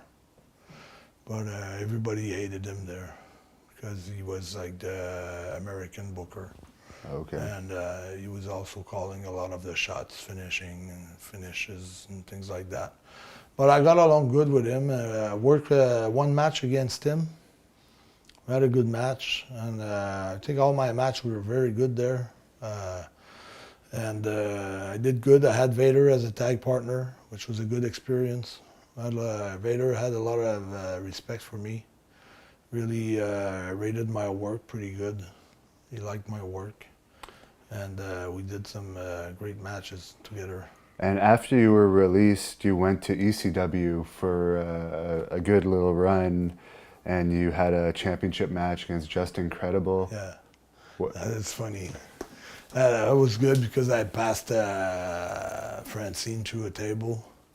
So I think just that and having that in the match is really good, really good spice. Really spice it up really good. That was a good, huge pop there, and I came out. I was a little bit afraid of going to the ECW arena because Marty Jannetty went there before, and they were really hard on him. Like they were chanting like, "You're not Sean, you're not Sean," and things like that. They were really hard on him. Yeah. And I went there, and as just Carl Ouellet, and man, crowd was on fire. It was electrifying. It was crazy. It was a hell of a show with Aldo Montoya, who was just incredible. So Paulie had a great idea for the match. He really liked me. I got along good with Paulie, but he just ran out of money. So I was just there at the wrong time, Yeah, I did, the last bit. Somebody could still use some money. But all the money that he owed me a few shows, and nobody was getting paid and received my check. Even if it was like a month or and a half or 2 months after, I was paid for all my matches, and I got all my money from him. So I can't say nothing bad against Paulie. And it was a bit of a shock that you and Jacques actually returned to WCW during the Team Canada run. How did that come about? It was only for a brief time, but it was so weird to see you guys back. Can I just check that time? Oh yeah, yeah. Oh, So you I'm have the working watch? at, I gotta leave at 7:30. Is it late? It's 6:30 right now. 6? 6:30. Okay, we got another hour. Okay. Yeah, there's only a bit more Yeah, left, so tell we'll be good. you want to read? Okay. I'll ask it again. Yeah, go for it. Perfect. You've been giving great answers so far. Okay, roll. You ended up going back to WCW during the Team Canada era for Lance Storm's Team Canada with Jacques. What ended up bringing you guys back to WCW? Well, actually, we didn't know we were going to be back together. Sid got me back there because while I was in Memphis, WCW came for a few shows, and I went to Vince Russo, who I got a good relationship with him in WWF, and he now was the booker in WCW, and then Sid just arranged a meeting with me and Russo, and had the chance, and Sid also wanted someone to train with and travel with and things like that. So I worked my deal separately from what Jacques had been working, and they had already brought up Jacques before me, which he did the special guest referee in Vancouver, which was a great idea. And it came off well too. Yeah, with Brett. And then after that, I came into the mix, and it was the first time we arrived at the arena, and we were like not talking to each other for a few years, and start talking, this and that, and we ended up in a gimmick together by not knowing that we were both working on something on you both each didn't sides. know. Yeah. So you were no, he didn't know. I didn't know. I didn't know he was going to be part of it until I saw in Vancouver that he was there. But I didn't know I was going to be part of his deal, or if we had separate deals or whatever. But I was seeing like Team Canada get formed. I imagined that I was going to be part of it, but I didn't know how it would work. But anyways, it didn't take long that Kevin Nash put the hatchet in that, I mean, He was booking at the time. Well, yeah, he had a lot of pulls, so... Because Jacques only made like 2 appearances, right? Yeah, he quit right away. They asked him to do the job for Ernie Cat, the lad, Ernest Cat Miller. Ernie Cat Miller. Who was Eric Bischoff's close friend or something, Yeah, right? yeah. He probably does the DDP yoga now. But anyways, he quit. He said, "No, I'm not doing the job for the Cat," because for him the Cat was a job guy, and said, if we're gonna go that direction, we're not going nowhere. So he left, and I gave it a try. I stayed a little longer, but eventually Nash got rid of me. Like, it's obvious. I mean, he put the strap on me, and then the strap was gone, like, it was not... Yeah, that's when you had the WCW hardcore. Yeah, but it was... Is there any matches in particular from that era that you look back on with good memories? No. Even when I dropped the belt to... was the guy who was doing the dance with the back. Norman Smiley. Norman Smiley. Yeah, I dropped the belt to him. So for a hardcore guy, doing things like that, there's nothing hardcore there. So, I mean, I thought it was lame. The booking wasn't that great at the time. So.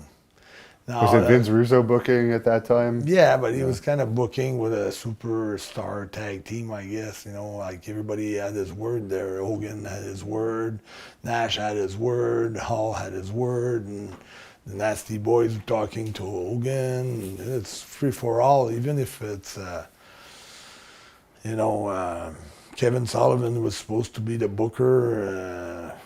then it was Vince Russo, then it was another guy, and it changed every week, and you didn't even know who was booking anymore, and then it was just a free-for-all there. And the biggest thing that we did basically was to arrive in a big limo, Team Canada, and coming out of a big I remember limo. that. That was in Kelowna. Yeah, Yeah. exactly, yeah. And from there you went to TNA later on. What was that like? That's a good story behind that, because I sent Don Calloway, was coming to work some indies in Montreal, and he was part of TNA. So Don Callis? Don Callis, Yeah. Don Callis, sorry. Yeah, it's okay. Which he was supposed to be a former partner of Rick Martel, but Rick had decided to go by himself to WCW, and all the work that they did They for were a the year. models, right? Yeah, Yeah, they I did the remember. work. They worked for a year as the models, and at the last second, Rick, scrapped that thing and went by himself to WCW. Yeah. And just because Don told me that, he was a little bit not pissed, because he had learned some good experience, and it was, But he never a really good got friend of- over huge. yeah, no. But he wish he would have had. Oh, this comes back to me. They were called the Truth Commission. Baby. No, remember you asked Yeah, me yeah. earlier about the military guys. Yeah, the Don Truth Callis Commission. was the manager, the Truth Commission. Yeah, then he Okay, was, there he we was go. supposed to be a good talker. Yeah. They had him talk for an hour, Yeah. He was just talking, Right. and nothing was happening. Okay, so you went to so Don Callis got you in TNA. Yeah, I gave him a tape, and he gave it to Jeff. Jeff knew me. Yeah. And my tape was my three-way against Sami Zayn and Kevin Owens. Okay, so you'd already been training with So him. By then. this was an amazing, crazy match. It's on YouTube if people want to see it. PCO against Kevin Steen and El Generico, which is Sami Zayn and Kevin Owens.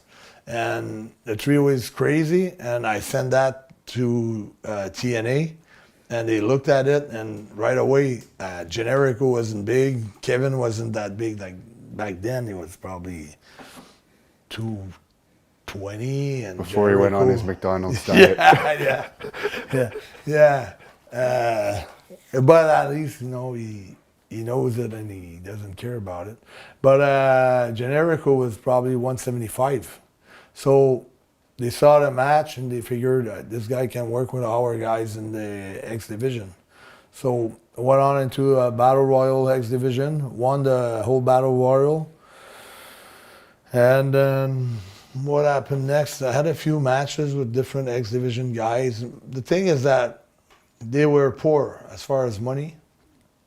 And most of the guys were driving all the way from anywhere in Ontario or Ottawa to Scott D'Amour's house. And then they were like driving with a van from Scott to Detroit and flying off Detroit to Nashville on Southwest cheap. But me living in Montreal, there was no way I did it once. I did it once all the way to Scott D'Amour. It was a long way. There was no way I was going to do that for every Wednesday night. So they flew me straight from Montreal. So my plane ticket was around $500, $600, sometimes $800 plus my payoff. I was costing them a lot of money for the X division. So after 3 months, I got released. So. But you ended up working, not with them, but you were the French commentator for TNA for a long time. Yeah, for almost 5 years until I decided to quit. But I was working in Puerto Rico. I think when you came here, you came to Puerto Rico in 2005. I was there in So I 2005. started right after Puerto Rico. I met Marc Blondin there. He was on a cruise doing some islands and everything. So I met with him, and he asked me if I was going to be interested of doing that. And I said, yeah, well, I'm finishing here in Puerto Rico. I'll go back in Montreal and I'll do the voiceovers with you for the French commentary and for the TNA shows. And that really got over big in Quebec. The stuff that we were doing, me and Blondin and the TNA. And then after that, I quit by myself because I really wanted another real good shot at WWE. And I went to work back in England for Brian Dixon in 2008. Yeah, you wanted to go full time to show Full time, and WWE. I always had in my mind that if WWE comes to Montreal and I'm from Montreal and I show up at the Bell Center, for them it's just another guy showing up. But if you're from Montreal and they have a show in Birmingham, England, or in London, England, and you show up there, you're busy doing something. You're wrestling every night. So that was my thought. I always wanted to be outside of Montreal to meet them. So I was meeting them in Germany, meeting them in England, meeting them in other places.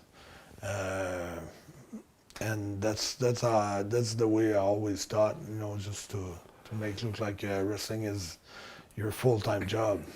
And you did have a successful run in Puerto Rico there, working with Ricky Banderas Yeah. and a few others. I had some great matches there. I really liked it there. Invader again as well, from what I Yeah, remember, right? Yeah. But mostly Ricky. The whole thing was around Ricky Banderas, their top baby face there, and you had Shane also, Shane Douglas there, but not Douglas. No, Shane. He's from the Toronto. Glamour Boy, Shane Yeah. the Glamour Boy, who also was in TNA for a bit. Yeah. Yeah, you had a good run there, and then you were also you made up with Jacques, I guess, and you were doing shows for him, and you were helping out at his training school a bit. I remember that. Oh, that was way before. That was in the year. That's when you When I was first started starting, in the yeah. year 2000, 2001. That was after I got released in 1999. Oh, okay. I helped them out for 2 years, 3 years, but to me, the whole concept of family, no punch, no kicks, didn't make sense. It was just it's just different ideas. I didn't see the business like that. I couldn't I couldn't go against my heart. Like what I believe it's good. No girls, no women's, no tits, no ass, no punches, no kicks. But it's like Cedric's gonna have a tryout in the next NXT. Yeah, I understand. Soon he's gonna have a tryout. Yeah. I has the heard look. NXT for September, but it goes against all the principles that he's been preaching for 15 years. What was the issue with Jacques and Raymond that caused them to have a little bit of a separation? I guess Raymond, I get along very good with Raymond, and Raymond is more of the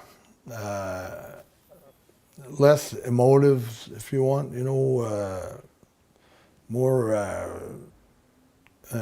thinkful. He's gonna think more like before he does some moves. Not as emotional as Jacques. Jacques very emotional. He gets carried away by his ideas. He gets really into it, pumped up and everything, and he does things quickly sometimes. And Raymond has all the money too because he's been investing, in real estate since the age of 17, since his first pro wrestling match. And he has a lot of money, and I know that Jacques wanted to borrow money from Raymond many times to promote wrestling. And the family told Jacques not to get involved with wrestling promotions because it was a good chance to lose a lot of money. And he did it anyways, and he had a moment like a few houses, and he had to sell them to pay the boys and pay, whatever happened with wrestling. And he always went against the advice of the family. And I don't know what was the main thing that really made Raymond saying that he was not going to talk to Jacques anymore. Can't remember the real things, but it was always some kind of dysfunctional harmony between the two brothers, and but they do conventions still. I mean, they'll be side by side. They'll sign a picture, they'll sign a picture, but they don't really talk to each other. But they'll go. They'll go to conventions. And you brought up Kevin Steen. Do you want to just talk about your memory? Because you were with him pretty much from the time he was starting with Jacques 2 up until he was signed. You were working with him here and there. So you want to just give us your thoughts on him and your experiences with him? Kevin Steen called me one time. He was Jacques had told me that this kid started at 14 years old. He was doing all kinds of flips when he was that young, and he was really talented. And Jacques could see talent in him. And Jacques was telling me about how great he was. And at one point, Jacques wanted to have all his wrestlers signed up for no competitive, so that you couldn't work for another company. A little bit like Vince does, like you would have to ask for a release if you want to work for another company. Or it's a special clause that it says that you can only work for the Jacques Rougeau shows promotion and no other shows. You're exclusive to that company. So Jacques had promised Kevin that he would get a tryout. He would give him a tryout, but under Jacques' conditions. And Kevin called me and he said, Carl, I have to ask you for an advice, because I don't want to be exclusive to Jacques, because he doesn't run that much. He runs maybe 10 shows a year. And he said, I cannot really learn the wrestling because, no kick, no punches. All the matches are pretty choreographed before, we get into the ring, so we can't really call it on the spot or add things or take off things by the feeling that we got off the crowd or feeding off the crowd and adding things and doing more things. And it's pretty much set up in a block, So he said, I want to increase, my knowledge as a wrestler. I want to be better. I want to get better. I want to be able to work wherever I can have a match. He said, do you think if I don't sign with him, I'm going to be done with wrestling? I'm never going to have a tryout match. And I told him, I said, Kevin, if you believe in yourself and if you really are as good as you say that you are and that you really want it as much as you say that you want it, it's not Jacques Rougeau or anyone else on this planet that's going to stop you from realizing your dream. If you really want it, you're going to have it, but you have to really work for it, and you have to do everything that you have to do to achieve that. So he went on and he signed with IWS, but it was not exclusive, so he could go work anywhere. And eventually got hooked up with CZW in Philly and from different other indies in the Northeast in the States, and ROH, Japan, Europe, and then it's how it happens. It's the same thing for me. Like once I was in Germany, and I was on the same tapes of Chris Benoit, Owen Hart. They were all working for Otto.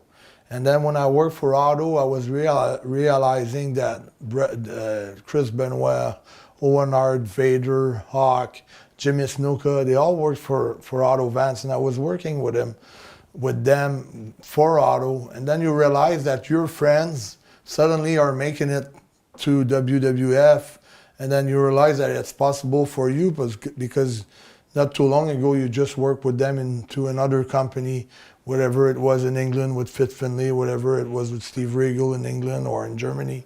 And for him it was the same thing. He started seeing his friends making it there, and they start realizing, hey, if they can do it, I can do it. And then you start to get your confidence boost up, and then eventually it's your people that are there. And so I guess you're pretty happy with all of his success, because I know you worked with him a lot. And for Sami Zayn, what are your thoughts on him? He never asked for that many advices. The only thing he asked me for, he says, Carl, I really didn't have a trainer. So when Bill DeMott asked me who trained me, he said, I said your name, do you mind? I said, no, I don't mind because I worked so many times with you that I kind of trained you in a way, so it's kind of the truth, but I didn't take you from point A to Z, but let's say from M to Z or whatever, but he really is, wrestling runs through his veins. I mean, he's all about wrestling. He's all crazy about it. I mean, this guy, he can have nothing to eat and have a ring and he'll be happy. He can sleep under the ring. He can sleep in the ring van. It doesn't take much for him to be happy as long as he wrestles. So I knew that if he had a little opportunity to make it, he was gonna make it. But I was afraid that only Kevin was gonna make it and not maybe Sammy. Not because Sammy is not more talented or better, because I've seen guys. When I was in Power Pro, that guy, I always talk about him. He was so talented. His name was Steve Bisson. And he was from New England, I guess, somewhere, Boston. And he trained, they were together, him and Kurt Angle. He showed everything. He showed everything to Kurt, like psychology, making a good match, every single thing. He had 3 or 4 tryouts with WWF. He had the KWF when he was young, Kids Wrestling Federation. He was organizing wrestling in every high school with rings and everything. He had the promotions. The teacher will let him do that. He had like good houses. He was really into wrestling young, and he never got a break, and I never figured out why. There's stories like that where you see guys, they don't make it. Like Chris Benoit took him he had 3 tryouts with WWF, never made it. He went to WCW, they put him with the Horsemen. Then after Vince hired him and gave him a big push. But 3 times they turned a page on him, And speaking of people that haven't had the WWE chance, what are your thoughts on your matches that you've had with me and working with me in the ring as Hannibal over the years? I think you've been working your ass off to get there. I think you've been showing passion. You've been showing you've been through some adversity that everybody would have quit a long time ago. And to see you still there and still loving it and wanting it, I don't think it's over, I think you may have your chance one day. And before we wrap things up, you had a bit of a strange tryout with WWE for your last tryout. Yeah. I think you were wrestling Charlie Haas, and you were supposed to have 2 days of tryouts, and it got cut off. Do you want to just go over that whole situation? The whole thing is also I kept, it's like every time I showed up to a tryout after, let's say 2000, nobody remembered me, not because they don't remember, because I was not going to say, I was Pierre of the Quebecers, blah, blah, blah. Like Ricky Simbo didn't know who I was, or all the new agents that were there that weren't there when I was there. They saw a kid come out, not that I look like a kid, but, someone getting a tryout. They don't know he's a former tag team champion. He's a former WCW guy. He's a former main eventer at the Montreal Forum or at Molson Center, or they don't know, nobody knew me apart from Vince and Pat Patterson. All the other agents, they just took me as someone who was trying to make it into the business. So when I was giving my ideas about what we should do during the match, was nah, that's not good. Nah, that's not gonna work. No, that's not gonna work. And Charlie Haas knew who I was. He says, I'm gonna give you a job here. You'll see. We'll have a hell of a match. But the whole day, I was running after him to get 2 minutes with him to call, to try to get some spot into the match. And I said, okay, I'm going to do some MMA stuff. Oh, okay, I'm going to use my kick, my Muay Thai. So every time I was trying to implant something new, and he was coming back with something on his own that was better than mine. So it was a big ego things, and he had a job. He got let go not too long after that. He was complaining, we don't have the right referee. We should have the small guy. This guy is too tall. I gotta arrange things with my wife. It's not right the way that they're treating me. So he's having a bad day, Charlie Haas. I don't blame it on him. He's just having a bad day. And me, I'm really, really like when I'm having a match, I really like, to make sure that we're on the same page and everything's going to go smoothly and good, and he's never available. And I came out, had a good haircut, I thought, really nice, like some slides, some mohawks, some blonde and everything. And just before I get into the ring, he says, John Laurinaitis came up to me and says, Carl, here I'm going to help you out. He says, Vince really hates UFC, and he thinks your haircut looks like a job guy, so we're going to shave your head.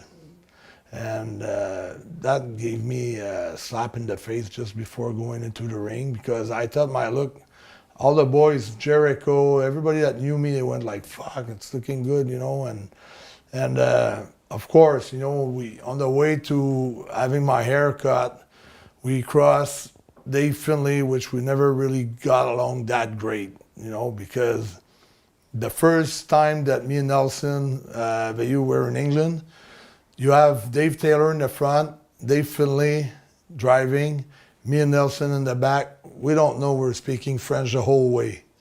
They get pissed because they don't know what we're saying. If we talk about the other boys, whatever, we get tons of heat, for speaking French in the territory. So after we knew we had picked up a lot of heat, we started speaking English to each other. But it's funny when you're two French guys speaking in English.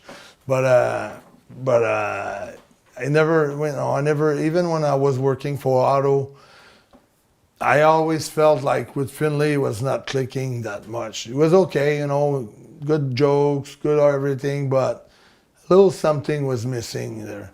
So we went by Finlay. Hey, Dave, what do you think of his haircut? He looks like a mullet, So it was just like, kissing Johnny's ass. Finlay had a mullet for his entire career in it was just kind WCW. of like kissing Johnny's ass a little bit there, so it didn't help my cause, Nobody stood up for me, so I had to shave my head. And fuck, it was because I came up with a big angle for me and Sean. So at the curtain was the gorilla position. You had Shawn Michaels, Vince, Pat Patterson, John Laurinaitis. It was a huge fucking table with big names on it. They're all there to watch your match. Yeah, watch my match. And the beginning, the MMA stuff that I really want to implant in the match, I held my ideas. They weren't good ideas. But, it's something like, if you have a feel for something and you don't do it, you're gonna regret it. If you go and do it and it doesn't work, at least you've tried them. You're not gonna have regret. You're not gonna regret them. But I was going against the waves too. Like everybody was saying, no, it's not gonna work. I thought it was gonna work, so I wanted to do it. But I don't think that Charlie Haas made it look good either. So after 5 minutes, they start calling, they go home. So I had to I got 2-3 good moves in there, like a spinning elbow in the corner. But then I met with John and said, Carl, what do you think of your match? I said, to be honest, it wasn't good. It was pretty bad, except, 2 or 3 things that were looking good. Bobby said, there's no need for you to come to Philly tomorrow. Just take the car and drop it in Montreal. So I drove from Connecticut, the reservation there. What's the name of the reservation? I don't know. Casino. Mohegan Sun. Yeah. Arena. Yeah. All the way to Montreal airport. It was like 20 hours. You have time to think, it's a slap in the face, it's a kick in the ass, it's pretty depressing, it's this business, you have to be strong mentally, because you're going from some fucking crazy highs to some fucking crazy lows, it's a roller coaster life like you cannot imagine. That's why so many guys are dead, suicidal. They can't cope with life anymore because they live so much adrenaline, so much frenzy, so much craziness, so much energy, positively great and good that you can lift a roof, and then the next Monday you're reading on Raw what's going on, and you're depressing, it's nothing's gonna happen, or you're going down the drain and there's nothing for you. So I remember sometimes being like weeks, waiting for phone calls, like while I was in Power Pro in Memphis, wrestling in front of 25 people in different gymnasiums, and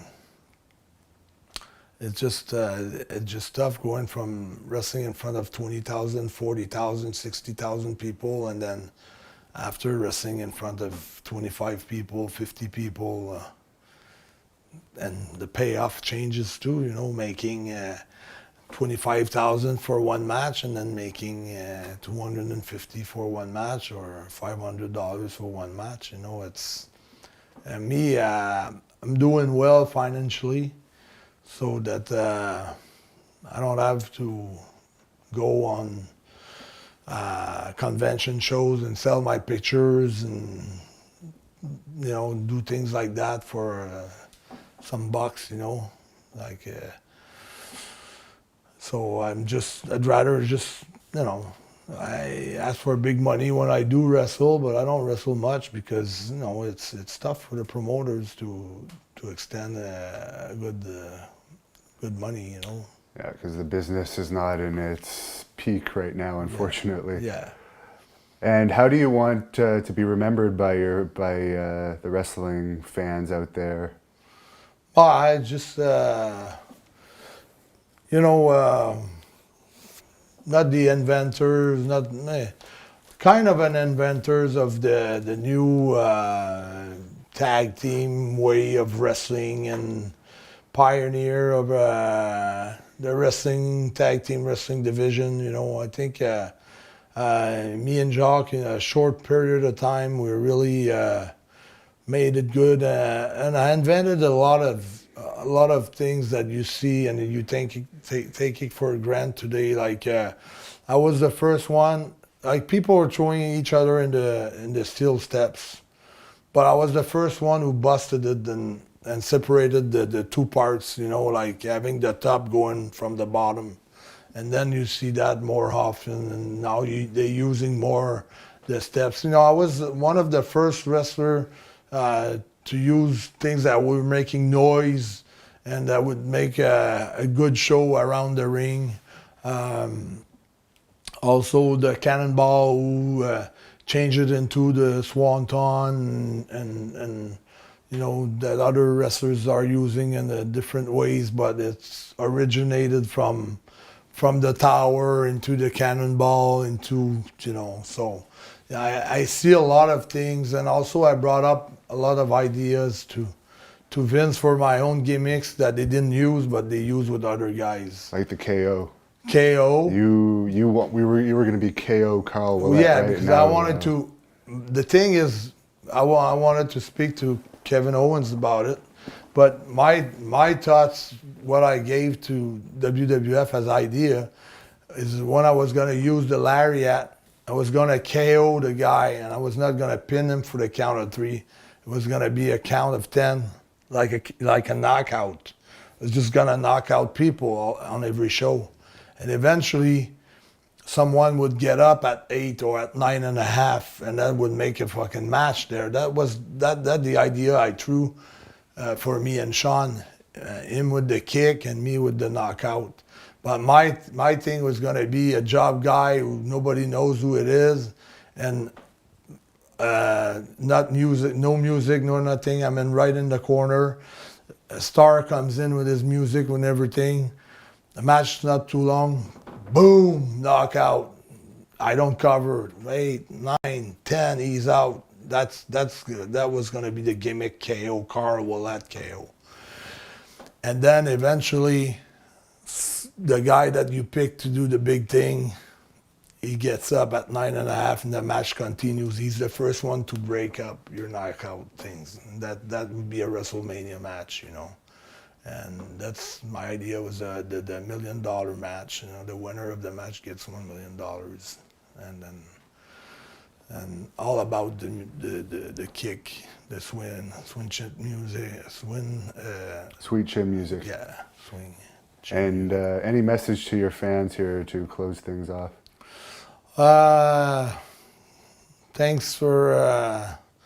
Would like to say to all my fans, you know, thanks for the support. Thanks for all the memos, the pictures that I received throughout the years, and even like every day there's someone coming up to me and talking to me about a certain match, or telling me a certain things about what happened during this year or that year, or when I did this or that. I just want to say thank you to all of you for being there and being part of my history there, and the things that I took part of. You were there with me, you were part of this moment, and you are in my heart, and love you all. Very good. Thanks a lot. It's a pleasure.